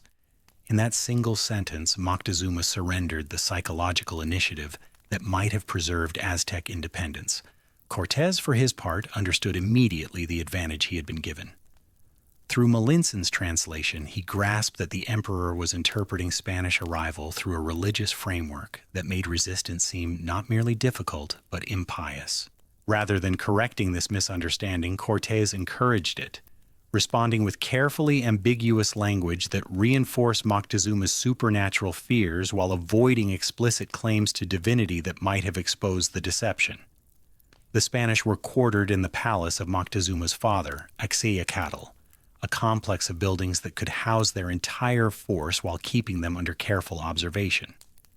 The accommodations were luxurious beyond anything the conquistadors had experienced. Rooms lined with cedar and aromatic woods, gardens filled with exotic birds and flowers, baths supplied with fresh water from mountain springs. But the palace was also a trap. Its location in the heart of Tenochtitlan meant that the Spanish were surrounded by hundreds of thousands of potential enemies, with no possibility of escape if Moctezuma chose to turn against them. The week following their arrival was a period of mutual exploration and growing unease. The Spanish marveled at the sophistication of Aztec civilization while being horrified by its religious practices. They toured markets that contained goods from across Mexico and Central America, visited temples whose architectural complexity rivaled European cathedrals, and witnessed administrative systems that governed millions of people with remarkable efficiency, but they also observed human sacrifices conducted with casual regularity. Skull racks displaying the heads of thousands of victims, and priests whose appearance and behavior convinced the Spanish they were in the presence of demonic forces. Moctezuma, meanwhile, was trying to understand what these strangers wanted and how their presence might affect his empire. Spanish technology clearly surpassed anything known in Mexico. Their steel weapons, firearms, and horses provided military advantages that could prove decisive in battle. But their small numbers made them vulnerable to the kind of massed assault that had crushed previous enemies of the Aztec state. Most puzzling was their apparent obsession with gold, which the Aztecs valued primarily for its beauty and symbolic significance rather than as a measure of wealth. The emperor's response was to overwhelm his guests with gifts of precious metal, hoping that generosity might satisfy their desires and persuade them to depart peacefully. Gold ornaments, silver vessels, and elaborate featherwork were presented daily to the Spanish, who received them with an enthusiasm that Moctezuma found both gratifying and disturbing. If these men were indeed God's return to reclaim their kingdom, such offerings were appropriate tribute. If they were merely foreign adventurers, the gifts might be interpreted as signs of weakness that would invite further demands. Cortés understood perfectly the message these gifts conveyed. Every piece of gold confirmed Spanish suspicions that the Aztec Empire contained wealth beyond European imagination. The emperor's willingness to part with such treasures suggested either enormous reserves or dangerous desperation, possibly both. Most importantly, the constant flow of gifts revealed that Moctezuma was trying to manage Spanish presence through accommodation rather than confrontation, an approach that created opportunities for further manipulation. The balance of psychological forces shifted dramatically on November 14, 1519, when Cortés made the most audacious decision of his career. He arrested Emperor Moctezuma in his own palace and declared him a prisoner of the Spanish crown. The operation was planned and executed with characteristic boldness, transforming the Spanish from honored guests into effective rulers of the Aztec Empire in the space of a few hours. The pretext for Moctezuma's arrest was an attack on Spanish forces on the coast, where Aztec provincial governors had killed several soldiers left to guard Spanish ships. Cortés presented this incident as evidence of imperial treachery that demanded immediate satisfaction. But the real motive was strategic necessity. As long as Moctezuma remained free to communicate with his subordinates, he could coordinate resistance that would destroy the Spanish expedition. By controlling the emperor's person, Cortés hoped to paralyze the entire Aztec political system. The arrest itself was a masterpiece of psychological warfare. Cortés entered the emperor's private chambers accompanied by only a handful of soldiers, relying on surprise and audacity rather than overwhelming force. Through Melissen's translation, he explained that recent events required Moctezuma to relocate to the Spanish quarters for his own safety and to demonstrate his good faith in resolving misunderstandings between their peoples. When the emperor initially refused, Cortés made clear that cooperation was not optional. Moctezuma could accompany the Spanish willingly or be carried as a corpse, but he would not remain in independent control of his empire. The success of this operation depended entirely on Moctezuma's response. If the emperor had chosen to fight or call for help, the Spanish would have been overwhelmed within minutes by palace guards and destroyed within hours by the Aztec military. But Moctezuma, still convinced that resistance to these supernatural visitors might violate divine will, agreed to accompany Cortés to the Spanish quarters. He maintained the fiction that his relocation was voluntary, instructing his guards to offer no resistance and his courtiers to continue treating him as their legitimate ruler. The psychological impact of Moctezuma's capture resonated throughout the Aztec Empire within days. Provincial governors, military commanders, and tributary peoples learned that their emperor was under foreign control but continued to issue orders and conduct official business. The cognitive dissonance was overwhelming. If Moctezuma was truly a prisoner, why did he not call for rescue? If the Spanish were enemies, why did the emperor continue to honor them as guests? If resistance was appropriate, why did the gods continue to protect these pale invaders despite their obvious blasphemies? Cortés exploited this confusion with characteristic skill, using his control over Moctezuma to legitimize Spanish authority throughout central Mexico. Imperial orders, issued in the emperor's name but dictated by Spanish interests, commanded provincial governors to provide tribute to the new rulers. Aztec military forces were instructed to avoid actions that might threaten Spanish safety. Most importantly, the complex administrative system that held the empire together continued to function under Spanish direction, providing the conquistadors with detailed intelligence about resources, population, and potential resistance. But the Spanish position, despite its apparent strength, remained fundamentally precarious. Their control depended entirely on Moctezuma's continued cooperation and the Aztec nobility's acceptance of his authority under foreign domination. If the emperor died or was perceived as completely powerless, the entire system of indirect rule would collapse. More immediately threatening was the possibility that Aztec military commanders might conclude that their loyalty to Moctezuma was less important than their duty to preserve the empire from foreign conquest. These vulnerabilities became apparent during the following months as Spanish demands escalated beyond what even a captive emperor could legitimately authorize. Cortés insisted on the right to explore Tenochtitlan freely, including its temples and treasuries. He demanded increasing quantities of gold and silver as tribute to the Spanish crown. Most provocatively, he began insisting that Aztec religious practices be modified to eliminate human sacrifice and incorporate Christian elements. The last demand created the deepest conflicts within Aztec society. Human sacrifice was not merely a religious practice, but the foundation of Aztec cosmology and political authority. The gods demanded human hearts to maintain the universe in existence. Without such offerings, the sun would cease to rise and the world would end in darkness. For Moctezuma to agree to Spanish demands regarding sacrifice would be to admit that the fundamental beliefs underlying his empire were false, and that foreign gods were more powerful than those who had made the Aztecs masters of Mexico. The confrontation came to a head in late 1519 when Cortés demanded permission to erect a Christian cross and altar in the Templo Mayor, the Great Pyramid that dominated Tenochtitlan's ceremonial center. The request was more than religious presumption. It was a direct challenge to the spiritual foundations of Aztec civilization. If Spanish gods could be installed in Mexico's holiest shrine, what basis remained for Aztec claims to divine mandate? Moctezuma's response revealed the impossible position in which Spanish control had placed him. He could not agree to such sacrilege without destroying his own religious authority, but he could not refuse without risking Spanish retaliation that might result in his death and the destruction of his capital. His compromise, allowing Christian symbols alongside Aztec ones, satisfied neither Spanish demands for exclusive religious authority nor Aztec expectations of resistance to foreign blasphemy. The emperor's internal conflict was mirrored throughout Aztec society as nobles, priests, and common people struggled to understand what Spanish domination meant for their traditional way of life. Some, particularly merchants and provincial governors who had benefited from imperial trade networks, saw opportunities in accommodating the new rulers who seemed capable of maintaining order while offering access to exotic technologies and goods. Others, Especially the military nobility and priestly class whose status depended on traditional Aztec values, viewed Spanish presence as an existential threat that demanded violent resistance regardless of the costs.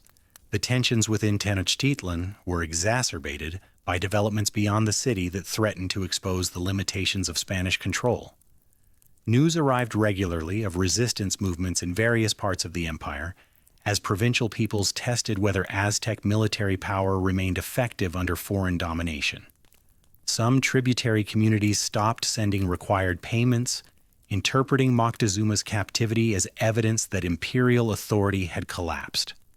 Others began attacking Aztec garrisons, hoping to achieve independence while the central government was paralyzed by internal crisis. Most ominously, reports reached Tenochtitlan of growing unrest among the Aztec military nobility, particularly younger commanders who had not been present during the Spanish arrival and could not understand why their emperor tolerated foreign domination of the empire their fathers had built. These officers argued that Moctezuma's apparent willingness to serve Spanish interests proved he had been bewitched by foreign sorcery, and that his orders should be ignored in favor of military action to restore Aztec independence. Cortés was aware of these developing threats to his position, but his attention was increasingly focused on a more immediate danger, the approach of a Spanish force sent from Cuba with orders to arrest him and return him to face charges of rebellion against colonial authority.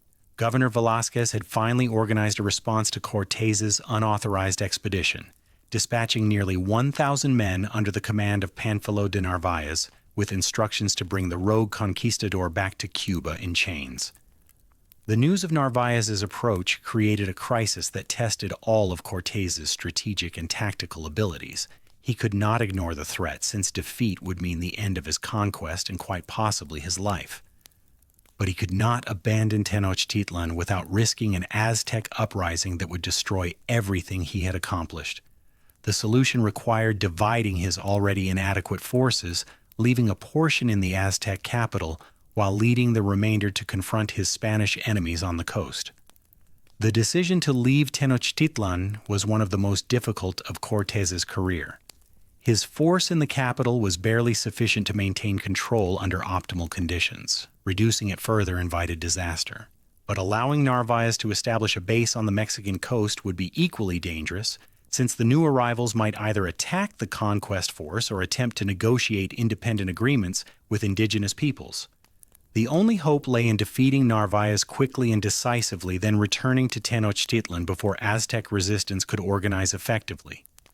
The command of Spanish forces remaining in Tenochtitlan fell to Pedro de Alvarado, one of Cortés's most trusted lieutenants, but also one of his most aggressive and least diplomatic subordinates. Alvarado was a proven warrior whose courage and tactical skill had contributed to every Spanish victory since the landing at Cozumel, but he lacked Cortés's sophisticated understanding of indigenous psychology and politics, and his approach to potential problems tended toward preemptive violence rather than careful negotiation. Cortés's instructions to Alvarado emphasized the importance of maintaining peaceful relations with the Aztecs during his absence. Under no circumstances should Spanish forces initiate hostilities that might provide justification for general rebellion. Moctezuma should continue to be treated with the respect due to a sovereign, even though his sovereignty was now exercised under Spanish direction. Most importantly, religious conflicts should be avoided at all costs, since such disputes had the greatest potential to unite Aztec society against foreign domination. The departure from Tenochtitlan in May 1520 marked the beginning of the most dangerous period of the Spanish conquest. Cortés marched toward the coast with approximately half his available forces, leaving behind a garrison whose weakness was concealed only by the continuing cooperation of Emperor Moctezuma and the apparent paralysis of Aztec resistance. But the balance of forces was so delicate that almost any miscalculation might precipitate the disaster that Spanish audacity had thus far managed to avoid. The confrontation between Cortés and Narváez took place near the town of Chempoala on the night of May 27, 1520. The battle was brief and decisive, with Cortés's veteran conquistadors overwhelming Narváez's larger but less experienced force through a surprise attack that captured the rival commander and scattered his followers. But victory came at a crucial cost. Valuable time had been lost, and reports reaching the coast suggested that serious trouble was developing in Tenochtitlan during Cortés's absence. The source of that trouble lay in Pedro de Alvarado's response to the Festival of Toxcatl, one of the most important religious ceremonies in the Aztec calendar. The festival, dedicated to the god Tezcatlipoca, involved elaborate rituals including ceremonial dancing, mock combat, and human sacrifice. Aztec nobles had requested Moctezuma's permission to conduct the ceremony, arguing that cancellation might anger the gods and bring disasters upon the city. The emperor, still trying to balance Spanish demands with Aztec expectations, had agreed to allow the festival while prohibiting human sacrifice. Alvarado's response to the festival revealed both Spanish anxieties about their precarious position and the cultural misunderstandings that made peaceful coexistence between the two civilizations virtually impossible. The sight of thousands of Aztec warriors gathering in the ceremonial center of Tenochtitlan, wearing traditional armor and carrying weapons, convinced the Spanish commander that a coordinated uprising was being prepared under the cover of religious observance.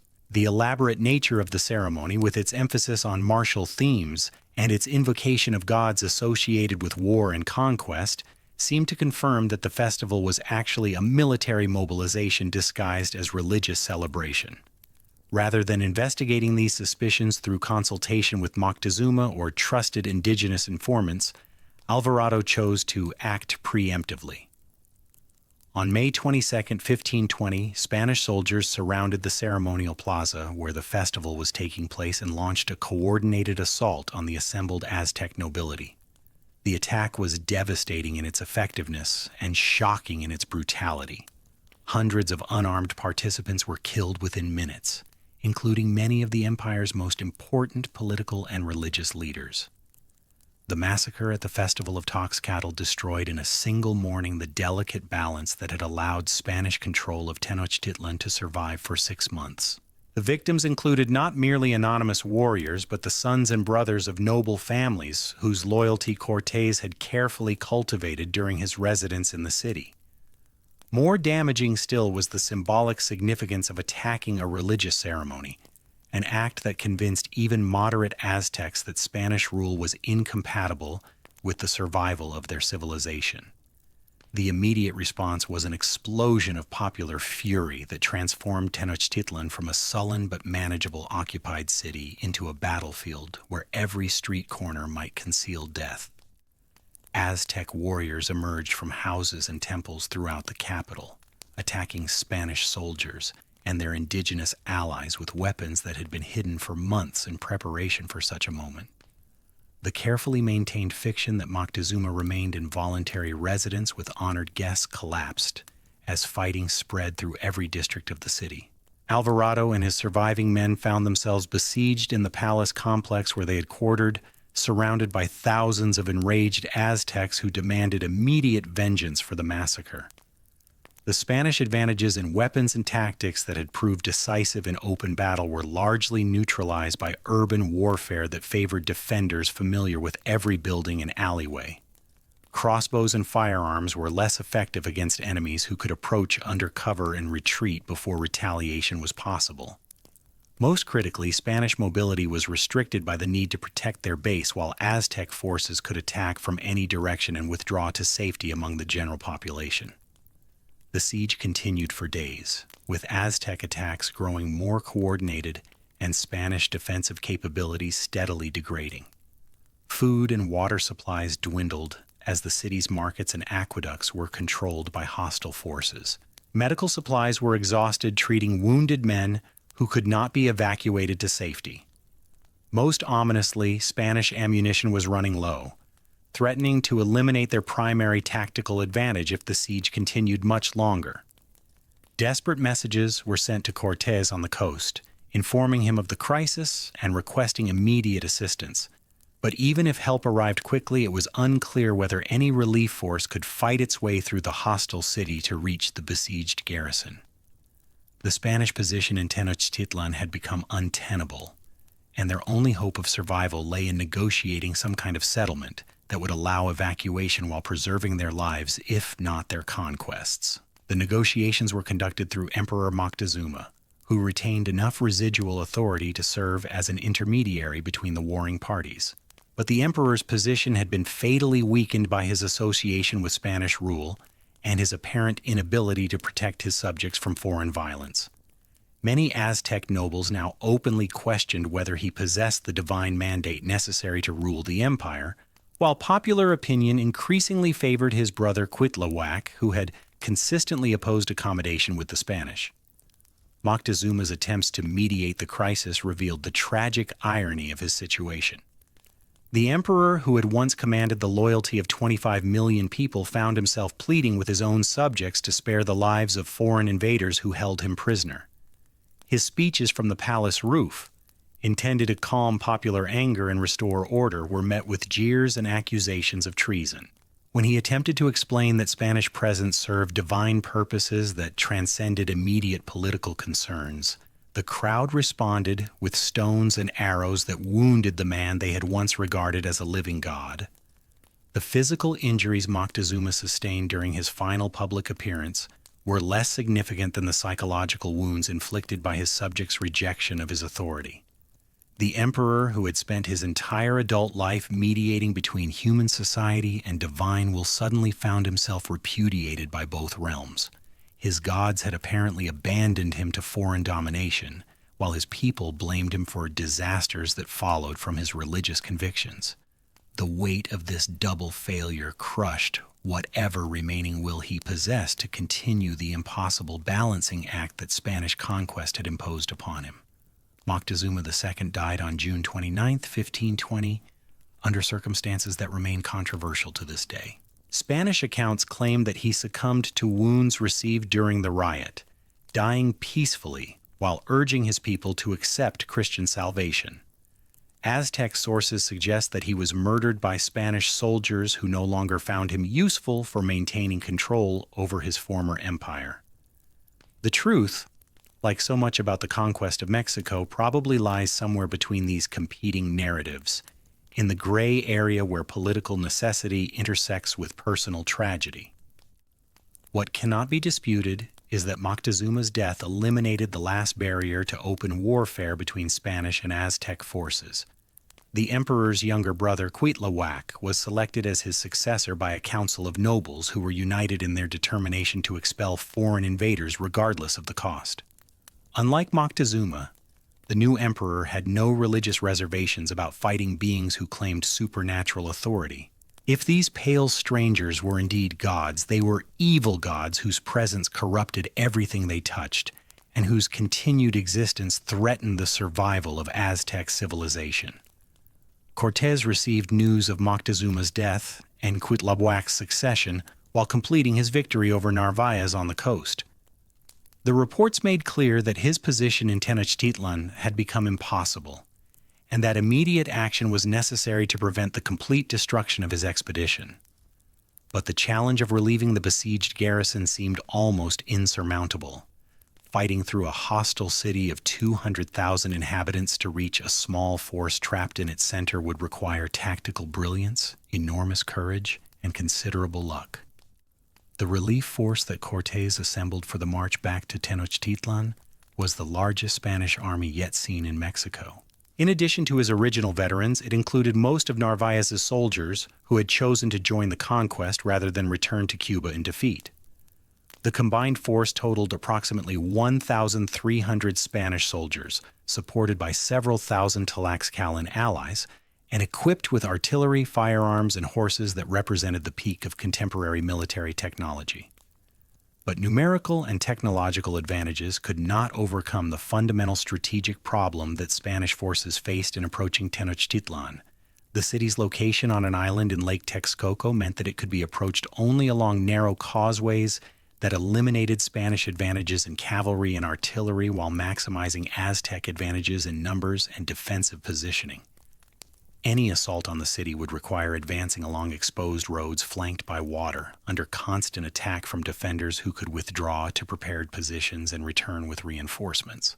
The approach to Tenochtitlan in late June 1520 revealed the extent to which Spanish arrival had transformed indigenous Mexico. The countryside that Cortés had crossed peacefully 8 months earlier was now a war zone where every village and town had chosen sides in the conflict between European invaders and Aztec defenders, Some communities remained loyal to Spanish alliance, hoping that European victory would confirm their independence from Aztec tribute obligations. Others had returned to imperial allegiance, convinced that foreign rule would prove more oppressive than traditional indigenous domination. The fragmentation of indigenous political authority created opportunities and dangers for both Spanish and Aztec forces. Cortés could count on support from peoples who had grievances against the empire, but he could no longer assume safe passage through territories that had initially welcomed Spanish presence. Cuitlahuac, meanwhile, could appeal to patriotic sentiment against foreign invaders, but he could not be certain that provincial commanders would obey orders from a ruler whose authority had been compromised by his predecessor's collaboration with Spanish conquest. The reunion of Spanish forces in Tenochtitlan on June 24, 1520, briefly restored conquistador morale and created hopes that Spanish control could be re-established through decisive action. Cortés's relief force had fought its way successfully along the main causeway, overwhelming Aztec defensive positions through concentrated artillery fire and cavalry charges that scattered indigenous resistance. The garrison that had been under siege for weeks was rescued, and Spanish forces once again controlled the palace complex that had served as their headquarters. But the relief expedition had also revealed the depth of Aztec determination to expel foreign invaders regardless of the cost. Every mile of the approach to Tenochtitlan had been contested by warriors willing to die rather than submit to continued Spanish domination. The causeway assault had succeeded only because Aztec forces lacked the heavy weapons necessary to stop concentrated European attacks, not because indigenous resistance was wavering. Most ominously, Spanish casualties during the relief operation had been higher than in any previous engagement, suggesting that Aztec military effectiveness was improving through experience with European tactical methods. The combined Spanish forces now trapped in Tenochtitlan totaled nearly 1,500 men, a formidable army by New World standards, but pitifully inadequate for controlling a hostile city containing hundreds of thousands of enemies. Every Spanish soldier understood that their position was ultimately untenable. They could not remain indefinitely in a city whose population was united in hostility toward their presence. They could not fight their way out without suffering casualties that would cripple their expedition, and they could not negotiate a favorable settlement from a position of obvious weakness. The solution, when it came, was characteristically bold and desperately risky. Rather than attempting to hold Tenochtitlan against overwhelming odds or accepting humiliating terms for evacuation, Cortés decided to abandon the city under cover of darkness, hoping to escape before Aztec forces could organize effective pursuit. The plan required marching more than 1,500 men along the western causeway during the hours before dawn, when darkness might conceal their movement, but would also make coordination and mutual support nearly impossible. The night of June 30th, 1520, would become known to Spanish historians as La Noche Triste, the Night of Sorrows, one of the darkest moments in the conquest of Mexico and one of the closest calls in Cortés's extraordinary career. The attempted escape began promisingly, with Spanish forces moving quietly through the palace complex and onto the causeway without immediately alerting Aztec sentries. For several hours, it seemed possible that the entire force might reach the mainland before their absence was discovered, but Spanish hopes were shattered just before dawn when Aztec scouts detected the evacuation and sounded alarms throughout the city.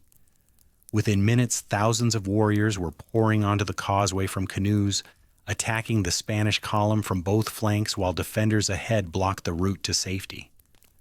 The retreat became a running battle fought in near-total darkness, with Spanish soldiers unable to see their enemies or coordinate with their comrades while under constant attack from invisible assailants. The fighting on the causeway during La Noche Triste was some of the most desperate in the entire conquest. Spanish technological advantages were neutralized by darkness, confined terrain, and the need to protect wounded comrades while maintaining forward movement. Aztec warriors, fighting on familiar ground with nothing left to lose, pressed their attacks with suicidal courage that overwhelmed European defensive positions and inflicted casualties that threatened to destroy the expedition entirely. By dawn, Spanish forces had fought their way across the causeway to the mainland, but at enormous cost. Nearly half of Cortés's men had been killed, wounded, or captured during the nighttime retreat. Most of the expedition's artillery had been abandoned in the lake when pack animals were killed, and their loads became impossible to carry. Virtually all of the gold that Spanish forces had accumulated during their months in Tenochtitlan was lost, either dropped by fleeing soldiers or seized by Aztec warriors who cared more about eliminating invaders than claiming their treasure. The survivors who stumbled onto the shores of Lake Texcoco on the morning of July 1st, 1520, represented the remnants of what had been the most successful conquistador expedition in New World history. Cortés himself had been wounded in the hand during the fighting, while many of his senior officers bore injuries that would disable them for weeks or months. The horses that had provided crucial tactical advantages were reduced to less than 20 animals, most of them lame or wounded. Most critically, Spanish morale had been shattered by their first major defeat in Mexico, and their realization that European technological superiority was not sufficient to guarantee victory against determined indigenous resistance. The retreat from Tenochtitlan marked the end of the first phase of the Spanish conquest of Mexico. The bold gamble of capturing an empire through psychological manipulation and political infiltration had failed catastrophically, leaving Cortés with barely 500 effective soldiers and no clear strategy for achieving the objectives that had brought him to Mexico. The Aztec Empire remained intact under energetic new leadership that was committed to expelling foreign invaders. Most of the indigenous allies who had supported Spanish conquest had either been killed during the retreat or had abandoned European alliance in favor of accommodation with the restored Aztec state. But Cortés possessed one crucial advantage that his enemies could not eliminate. He had nowhere to retreat and no alternative to victory. The destruction of his ships months earlier meant that survival required success, since defeat would mean death in an alien land rather than comfortable exile in familiar territory.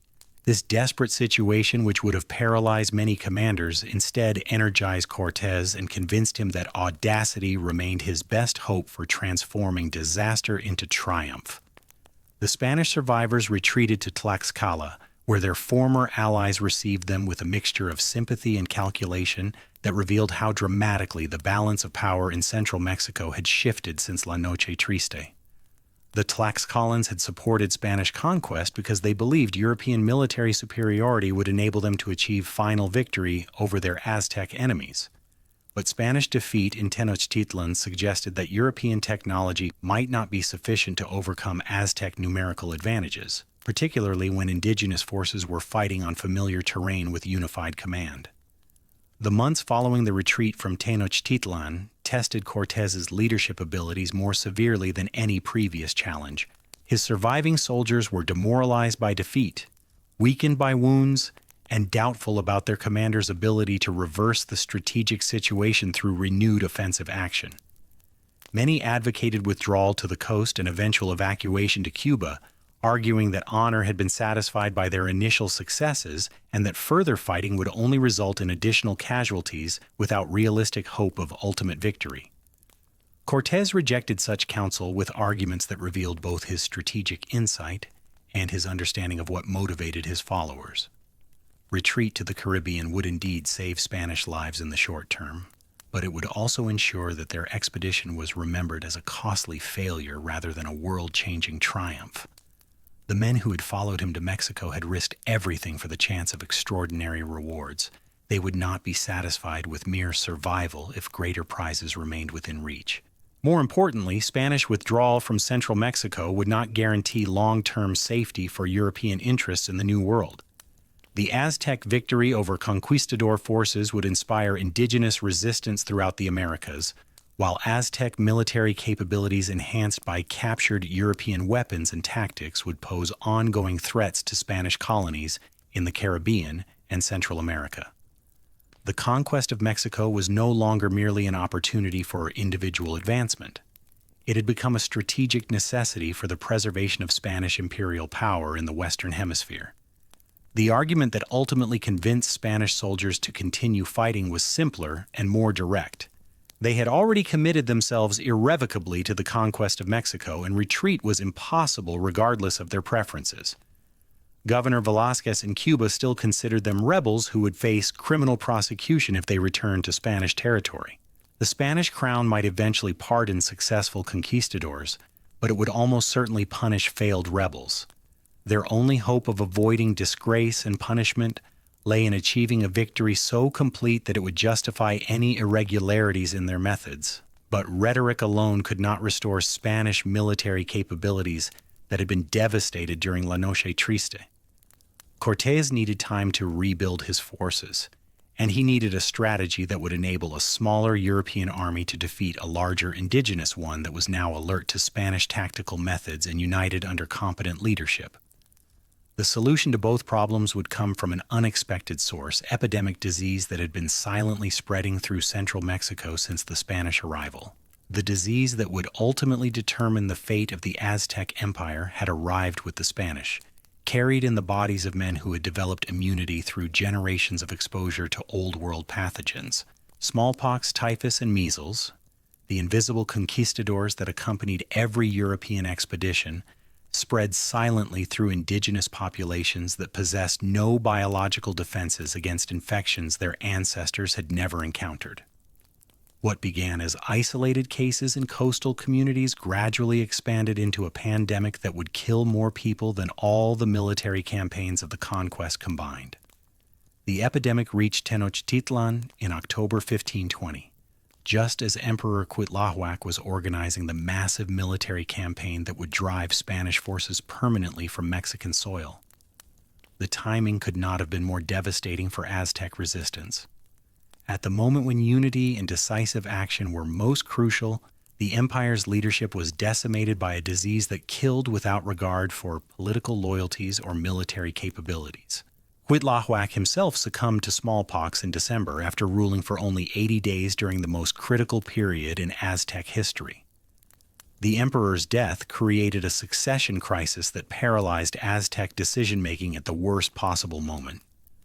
The traditional council of nobles that selected new rulers had been reduced by epidemic mortality, while surviving members were often too ill to participate in extended deliberations. Regional commanders who might have continued resistance independently were similarly affected, their forces weakened by disease, and their authority undermined by the apparent failure of traditional medicine and religious practices to provide protection against this supernatural plague. The psychological impact of the epidemic was as devastating as its physical effects. Aztec religious beliefs interpreted disease as divine punishment for offenses against the gods, but the selective nature of this particular plague suggested that indigenous peoples were being punished while their European enemies remained largely unaffected. The implications were theologically catastrophic. Either Aztec gods were weaker than European ones, or they had abandoned their chosen people in favor of foreign invaders.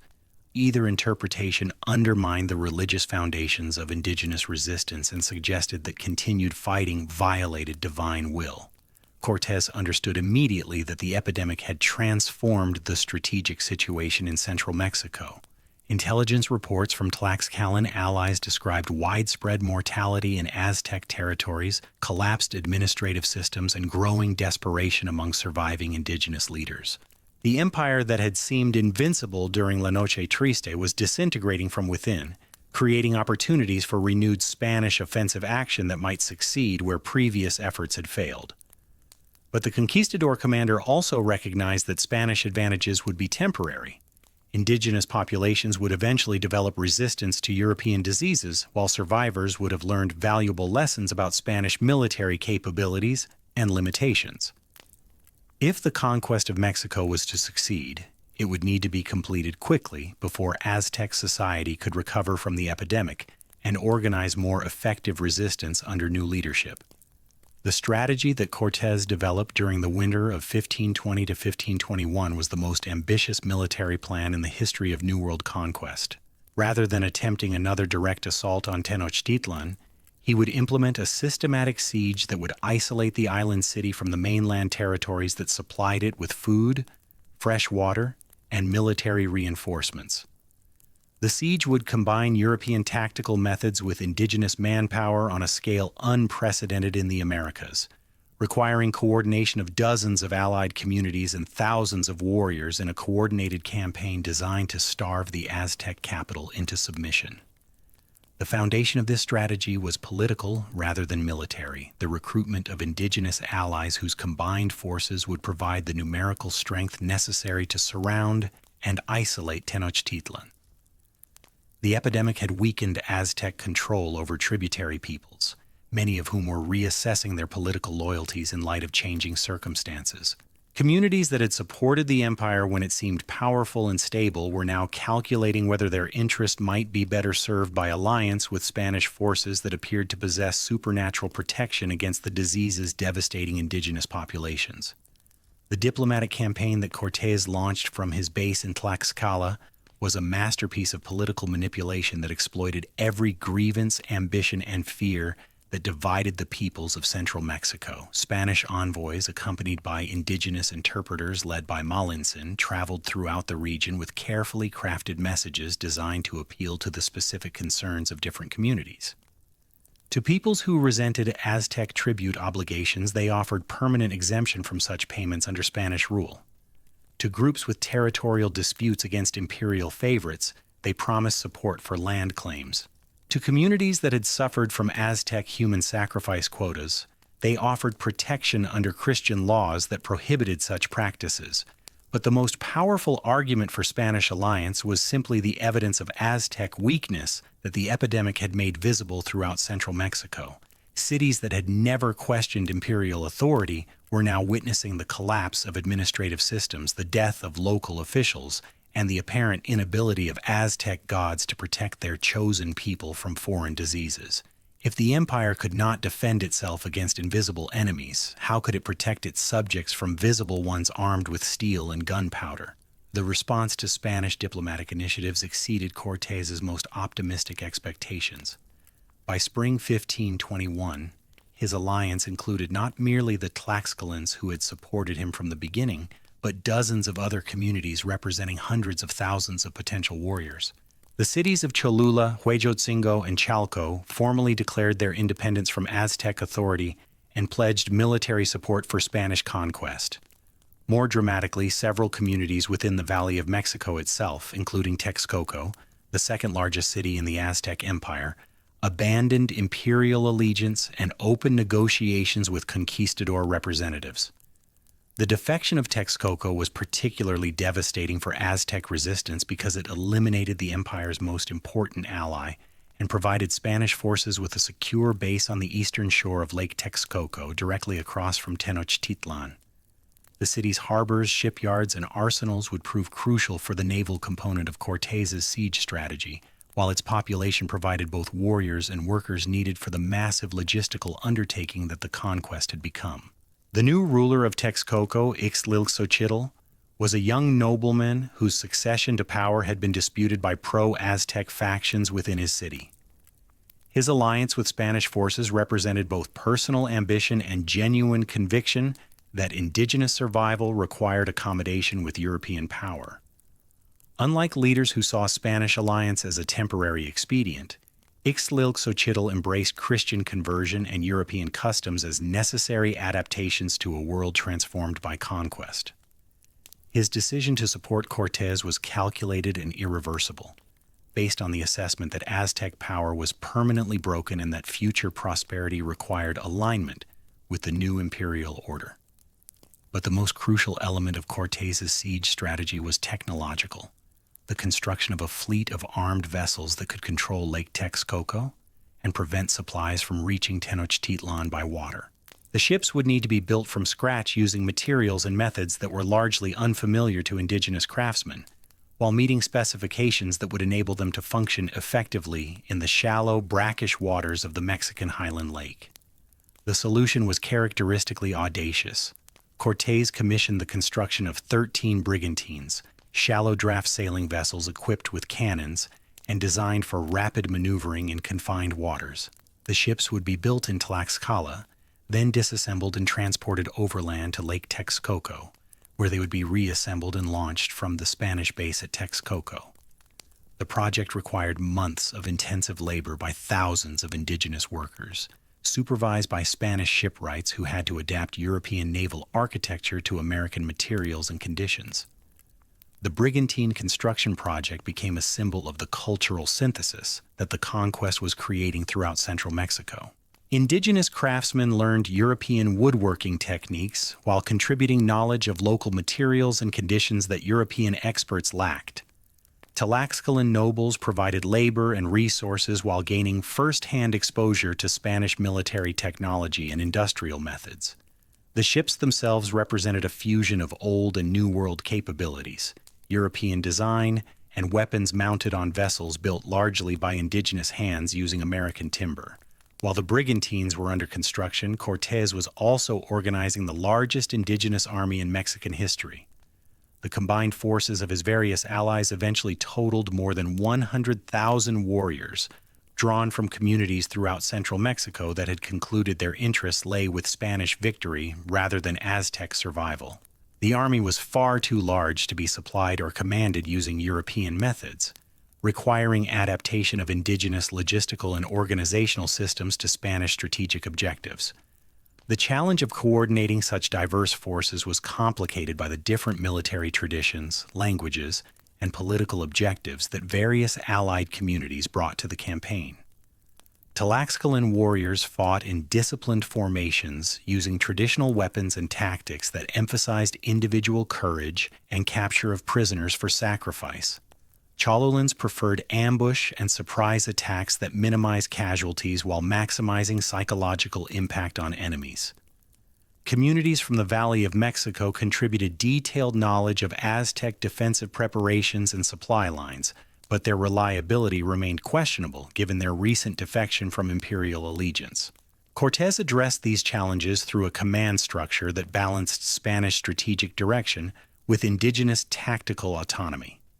Spanish officers were assigned to coordinate different contingents, but day-to-day operations remained under the control of indigenous commanders who understood their warriors' capabilities and limitations.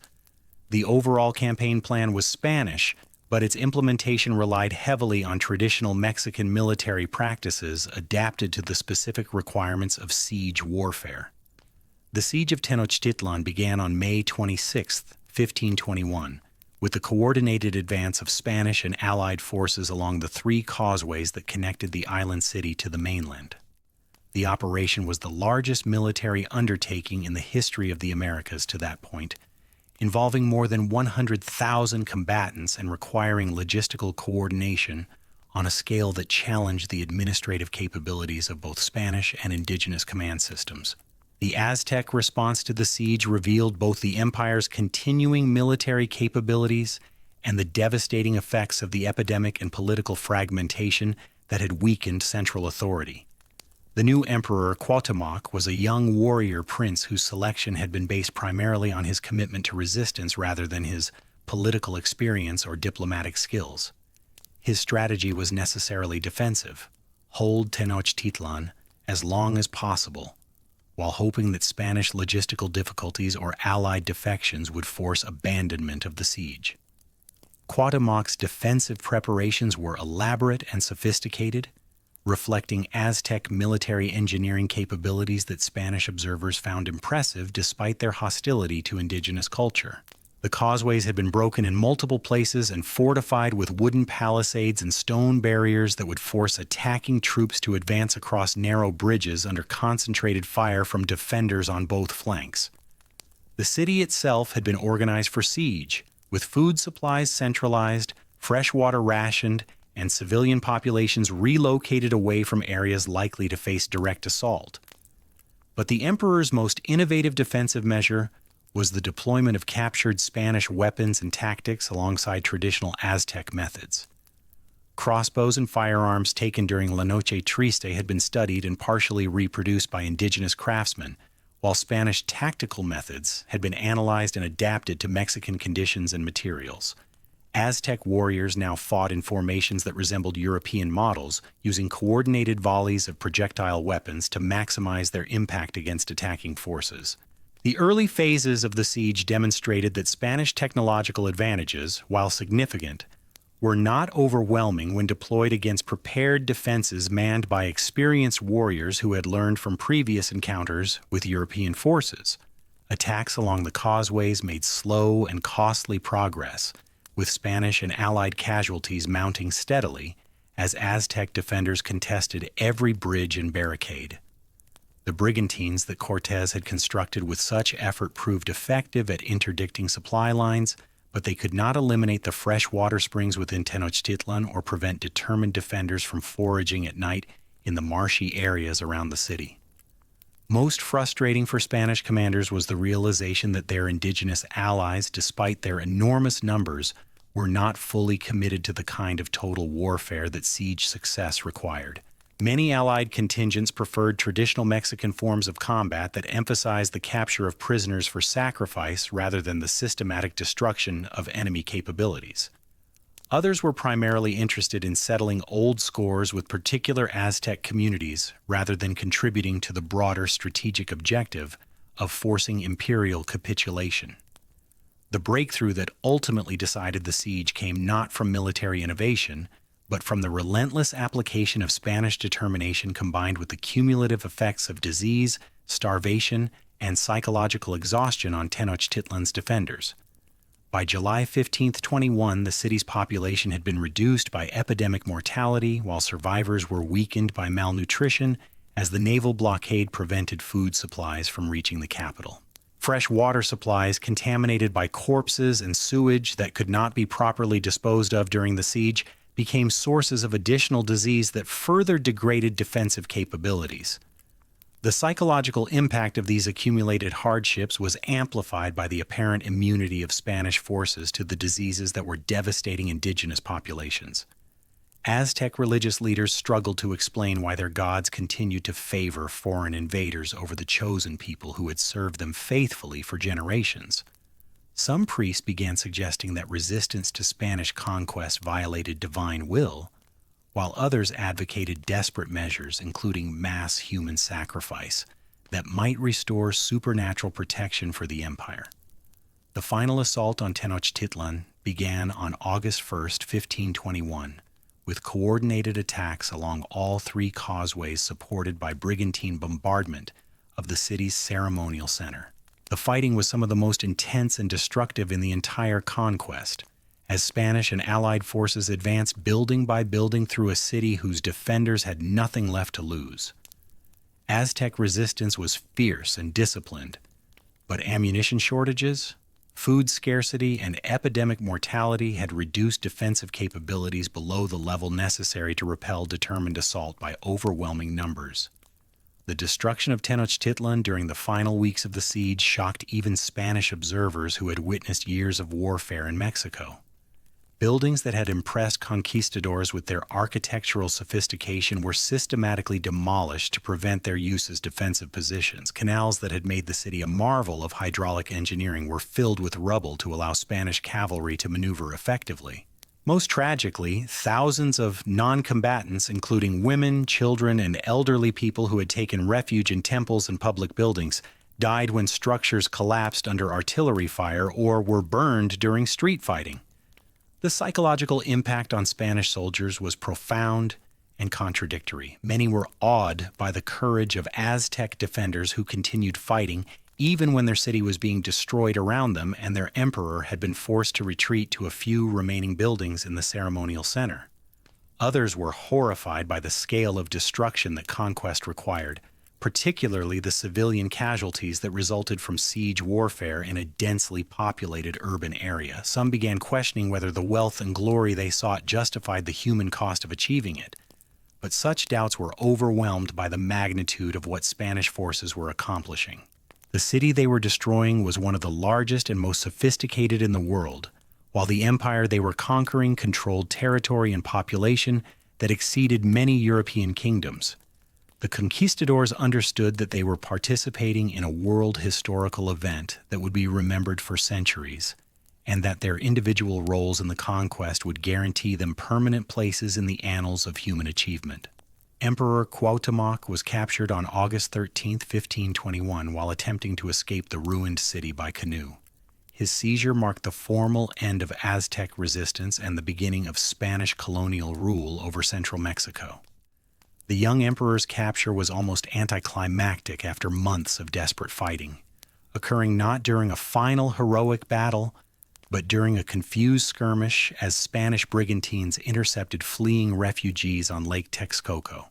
The meeting between Cortés and Cuauhtémoc has become one of the most iconic moments in the history of American colonization. The Spanish commander, still wounded from months of siege warfare, received the defeated emperor with the mixture of respect and calculation that characterized his approach to indigenous politics.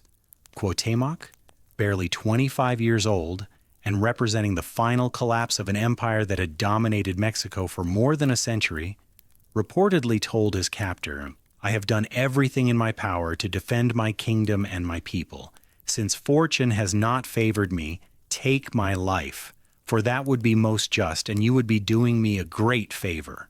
Cortés's response revealed both his political sophistication and his understanding that Spanish colonial success would require indigenous cooperation as much as military dominance. Rather than executing the defeated emperor as an example to potential resistors, he chose to preserve Cuauhtémoc as a symbol of legitimate authority that might be used to legitimize Spanish rule over former Aztec territories. The decision was pragmatic rather than humanitarian. A living emperor under Spanish control was more valuable than a dead martyr who might inspire future rebellions. The aftermath of Tenochtitlan's fall created challenges that tested Spanish administrative capabilities as severely as the conquest had tested their military skills. The city's destruction had eliminated the political and economic center of the most sophisticated state system in the Americas, while epidemic mortality had decimated the indigenous administrative class that Spanish rule would need to function effectively. Hundreds of thousands of people required food, shelter, and medical attention that Spanish colonial resources were inadequately prepared to provide. The immediate priority was establishing basic order in territories where traditional authority structures had collapsed along with the Aztec state. Spanish colonial officials, working with indigenous nobles who had survived the conquest and epidemic, attempted to maintain essential services while adapting existing administrative systems to European legal and religious requirements. The challenge was complicated by the diversity of peoples who had been incorporated into the Aztec Empire, many of whom spoke different languages, practiced different customs, and maintained different concepts of political authority. Cortés's solution was characteristically ambitious: the complete reconstruction of Tenochtitlan as a Spanish colonial city that would serve as the capital of a new empire extending Spanish authority throughout Mexico and Central America. The project required mobilizing tens of thousands of indigenous workers to clear rubble, drain canals, and rebuild infrastructure using European architectural principles adapted to local materials and conditions.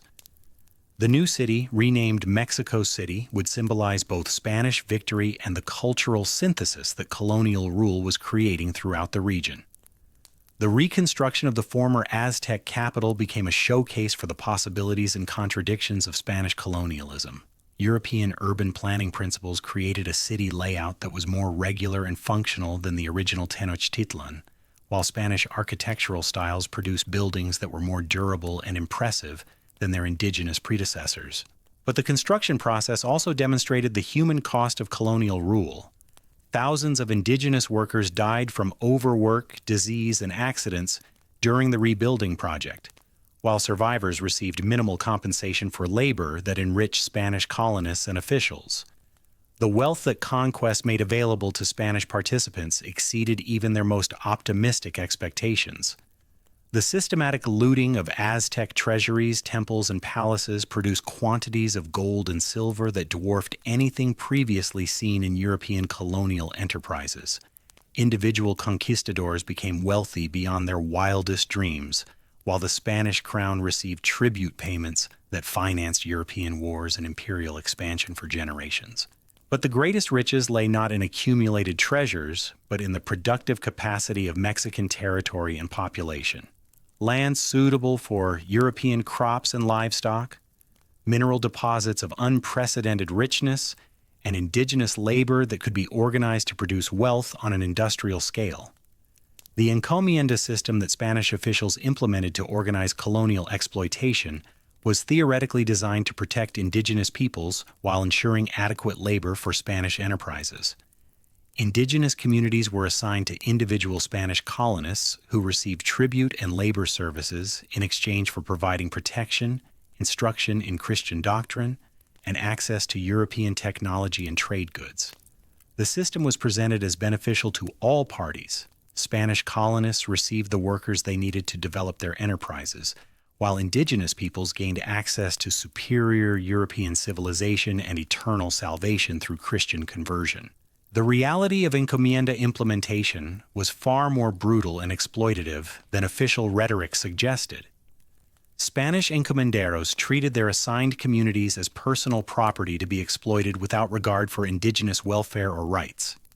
Tribute demands were set at levels that required indigenous families to sacrifice basic necessities, while labor obligations left communities without adequate time or manpower to maintain their own agricultural systems. Most tragically, the system provided no effective protection against continued epidemic mortality that reduced indigenous populations throughout central Mexico by as much as 90% during the century following conquest. But Spanish colonial rule also created unprecedented opportunities for cultural synthesis and individual advancement that some indigenous people were able to exploit successfully. The colonial administration required indigenous intermediaries who could translate between Spanish and native languages, explain European legal concepts to indigenous communities, and mediate disputes between colonial officials and traditional authorities. Indigenous nobles who demonstrated loyalty to Spanish rule could maintain significant authority within their communities while gaining access to European education, technology, and trade networks that enhanced their wealth and influence. The most successful indigenous collaborators were those who understood that survival required adaptation rather than resistance to the new colonial order. Figures like Ixtlilxochitl of Texcoco embraced Spanish culture and Christian religion not merely as expedients, but as genuine improvements over traditional Mexican ways of life. They learned to read and write Spanish, adopted European dress and customs, and educated their children in Spanish schools that prepared them for careers in colonial administration. Their success demonstrated that indigenous peoples were capable of cultural transformation while maintaining their essential identities and community loyalties. The religious dimension of Spanish conquest created the most profound and lasting changes in indigenous Mexican society. The systematic destruction of traditional temples, the prohibition of human sacrifice, and the mandatory conversion to Christianity represented a cultural revolution that touched every aspect of daily life. Indigenous religious practices that had regulated agricultural cycles, political decisions, and social relationships were replaced by European systems that reflected completely different assumptions about divine will, human nature, and cosmic order. The Catholic missionaries who arrived in Mexico during the 1520s were genuinely committed to indigenous spiritual welfare and brought impressive scholarly qualifications to their evangelical work. Franciscan, Dominican, and Augustinian friars learned indigenous languages, studied traditional religious practices, and developed innovative methods for communicating Christian concepts to peoples whose cosmological assumptions differed fundamentally from European ones. Their schools, hospitals, and churches provided services that colonial government was inadequately funded to offer, while their legal advocacy protected indigenous communities from some of the worst abuses of Spanish exploitation. But missionary work also contributed to the destruction of indigenous cultural traditions that were incompatible with Christian doctrine. Traditional religious texts were burned as diabolic deceptions, while indigenous priests were executed or forced to abandon practices that missionaries identified as devil worship. Ancient knowledge systems that had preserved astronomical observations, historical records, and medical practices accumulated over centuries were lost when their religious contexts were eliminated by Christian conversion. The cultural wealth that Spanish religious conquest destroyed was as irreplaceable as the architectural monuments that military conquest had demolished. Malintzin, the indigenous woman whose translation services had made Spanish conquest possible, lived to see the colonial order that her choices had helped create. Her relationship with Cortés produced a son, Martín, who became one of the first mestizos to gain prominence in Spanish colonial society. But her later life illustrated the ambiguous position that indigenous collaborators occupied in the world their cooperation had created. She was honored by Spanish officials for her crucial contributions to conquest, yet she remained an indigenous woman in a society that privileged European blood and culture. She was wealthy and influential, yet she could never escape the knowledge that her people regarded her as a traitor who had betrayed her own civilization to foreign invaders. The final assessment of Malintzín's historical role remains one of the most controversial questions in Mexican history. Her defenders argue that she made rational choices based on her circumstances and opportunities, and that her translation work facilitated communication that made conquest less violent and destructive than it might otherwise have been. Her critics contend that her collaboration with Spanish forces was essential to indigenous defeat, and that her personal advancement was purchased at the cost of millions of indigenous lives. Both perspectives contain elements of truth, but neither captures the full complexity of a woman who helped reshape the world while being reshaped by it. Cortés himself became one of the wealthiest and most powerful men in the Spanish Empire, governing territory larger than most European kingdoms and commanding resources that exceeded those of many sovereign rulers. His conquest of Mexico established him as one of history's greatest military leaders, while his political skill in managing indigenous allies and Spanish rivals demonstrated administrative capabilities that matched his tactical brilliance. But his later career was marked by frustration and disappointment as royal officials gradually restricted his authority and transferred control over Mexican territories to bureaucrats more reliable than successful conquistadors. The relationship between Cortés and the Spanish crown illustrated the broader tensions within European colonial systems between individual enterprise and imperial control. The conquistadors' success had created unprecedented opportunities for Spanish expansion in the Americas, but his independent methods and enormous personal power posed potential threats to royal authority that could not be ignored. Later Spanish colonial administration emphasized centralized control and bureaucratic regularity at the expense of the entrepreneurial initiative that had made conquest possible. Emperor Cuauhtémoc's fate symbolized the tragedy of indigenous defeat and the impossibility of accommodation between European and native concepts of sovereignty. After several years as a Spanish prisoner, he was executed in 1525 on charges of plotting rebellion, accusations that were probably fabricated by Spanish officials who had concluded that a living symbol of Aztec resistance was too dangerous to preserve. His death eliminated the last direct link to pre-conquest political authority and confirmed that Spanish colonial rule would tolerate no alternative sources of legitimacy within Mexican territory. The demographic catastrophe that followed Spanish conquest was more devastating than the military campaigns that established European political control.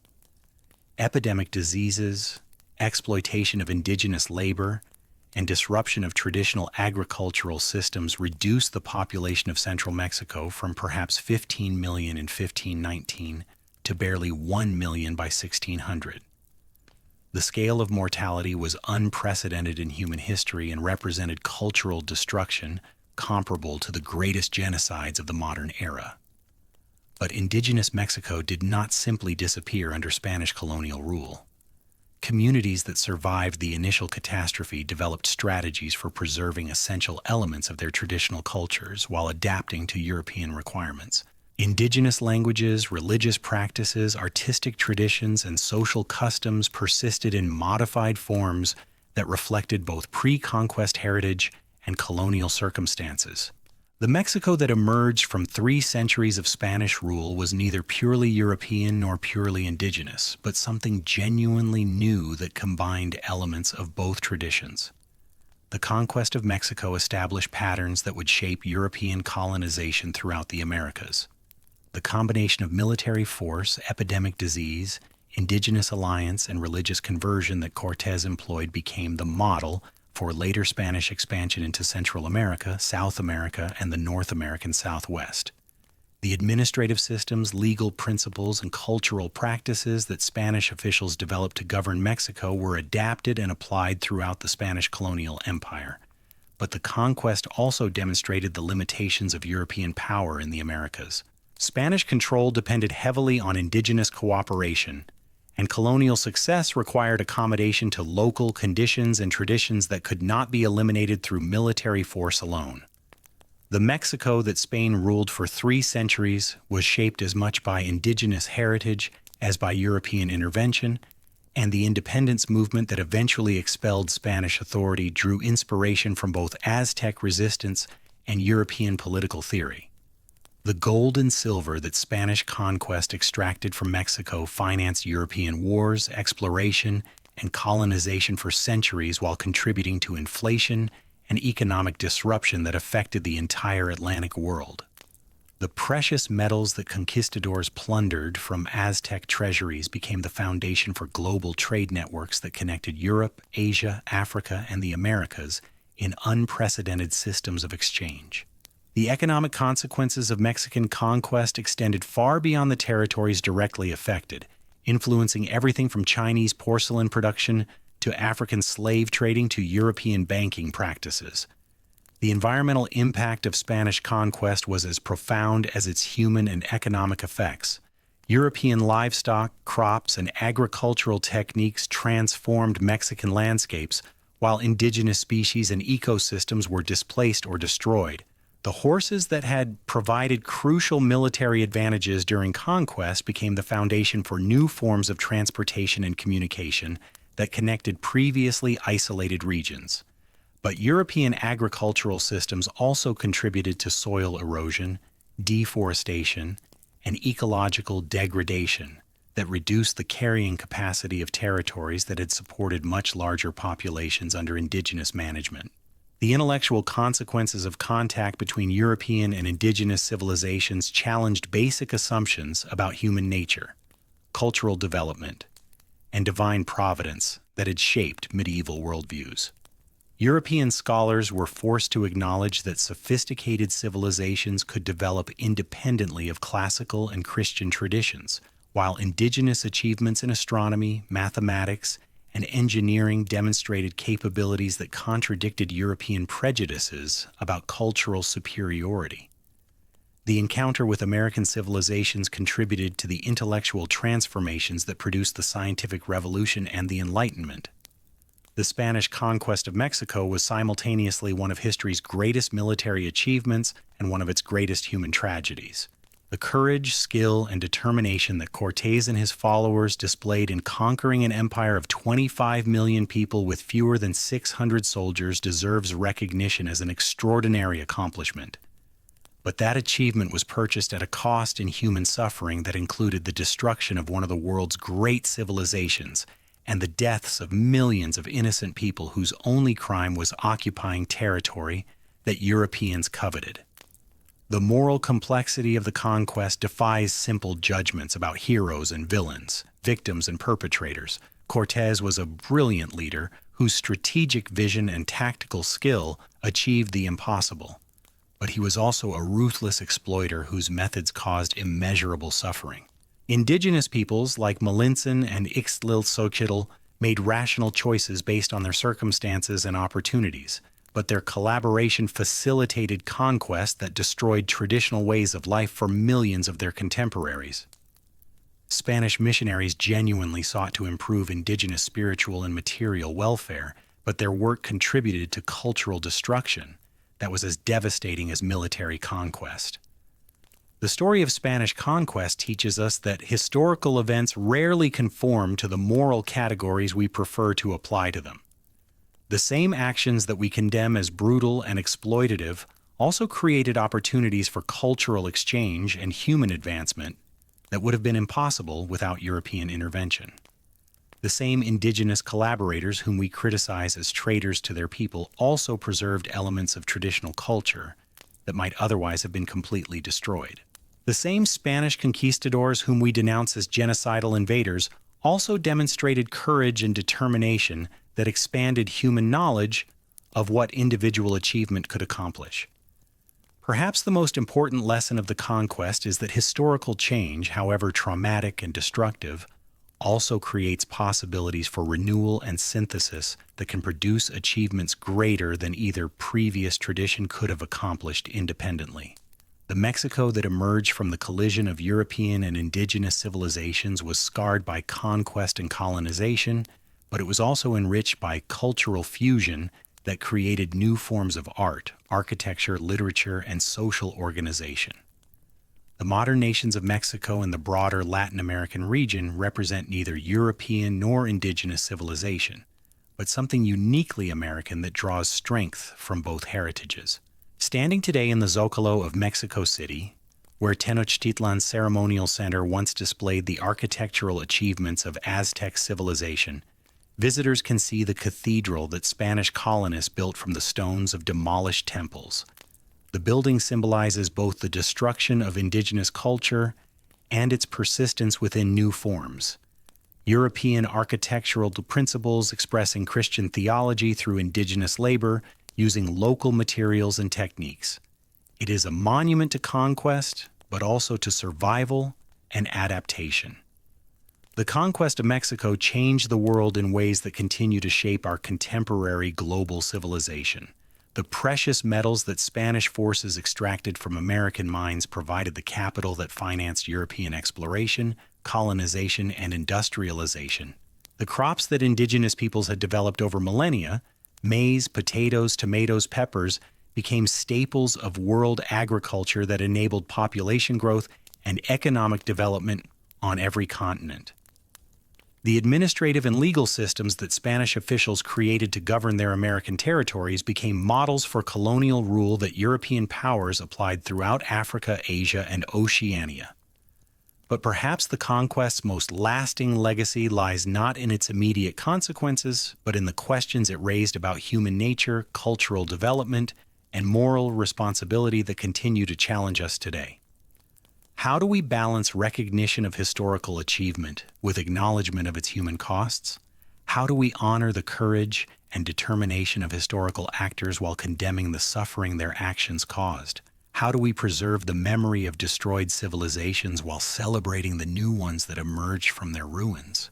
These questions have no easy answers, but they demand our continued attention as we seek to understand our common human heritage and our shared responsibility for creating a more just and compassionate world. The Spanish conquest of Mexico reminds us that every human achievement is built upon the sacrifices of others, and that our obligation to remember those sacrifices is as important as our desire to celebrate human accomplishment. In the end, the conquest of Mexico was both an ending and a beginning. The end of indigenous political independence and the beginning of a new civilization that drew from both European and American traditions. It was the end of isolation and the beginning of global connection. It was the end of ancient certainties and the beginning of new possibilities that we are still exploring today. The men who stepped onto Mexican beaches in 1519 believed they were seeking gold and glory for themselves and their king. They could not have imagined that their actions would reshape human civilization and create a world in which their descendants would live alongside those of the peoples they conquered, sharing languages, religions, and cultures that neither tradition could have produced alone. That world, with all its beauty and tragedy, triumph and suffering, remains the most enduring monument to one of history's most extraordinary encounters between worlds. The story ends where it began, with human beings making choices that would echo across centuries, driven by dreams they could not fully articulate and consequences they could not fully foresee.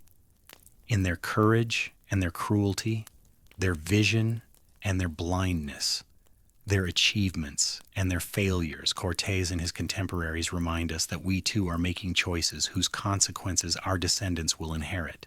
Their story is our story. Their world is our world, and their legacy is the responsibility we bear for creating a future worthy of all who came before us. Thank you for joining me on this journey through one of history's most transformative moments. If you found this exploration meaningful, I invite you to subscribe to Michael's Expeditions for more stories of human courage, ambition, and the endless quest to understand our place in the vast tapestry of history.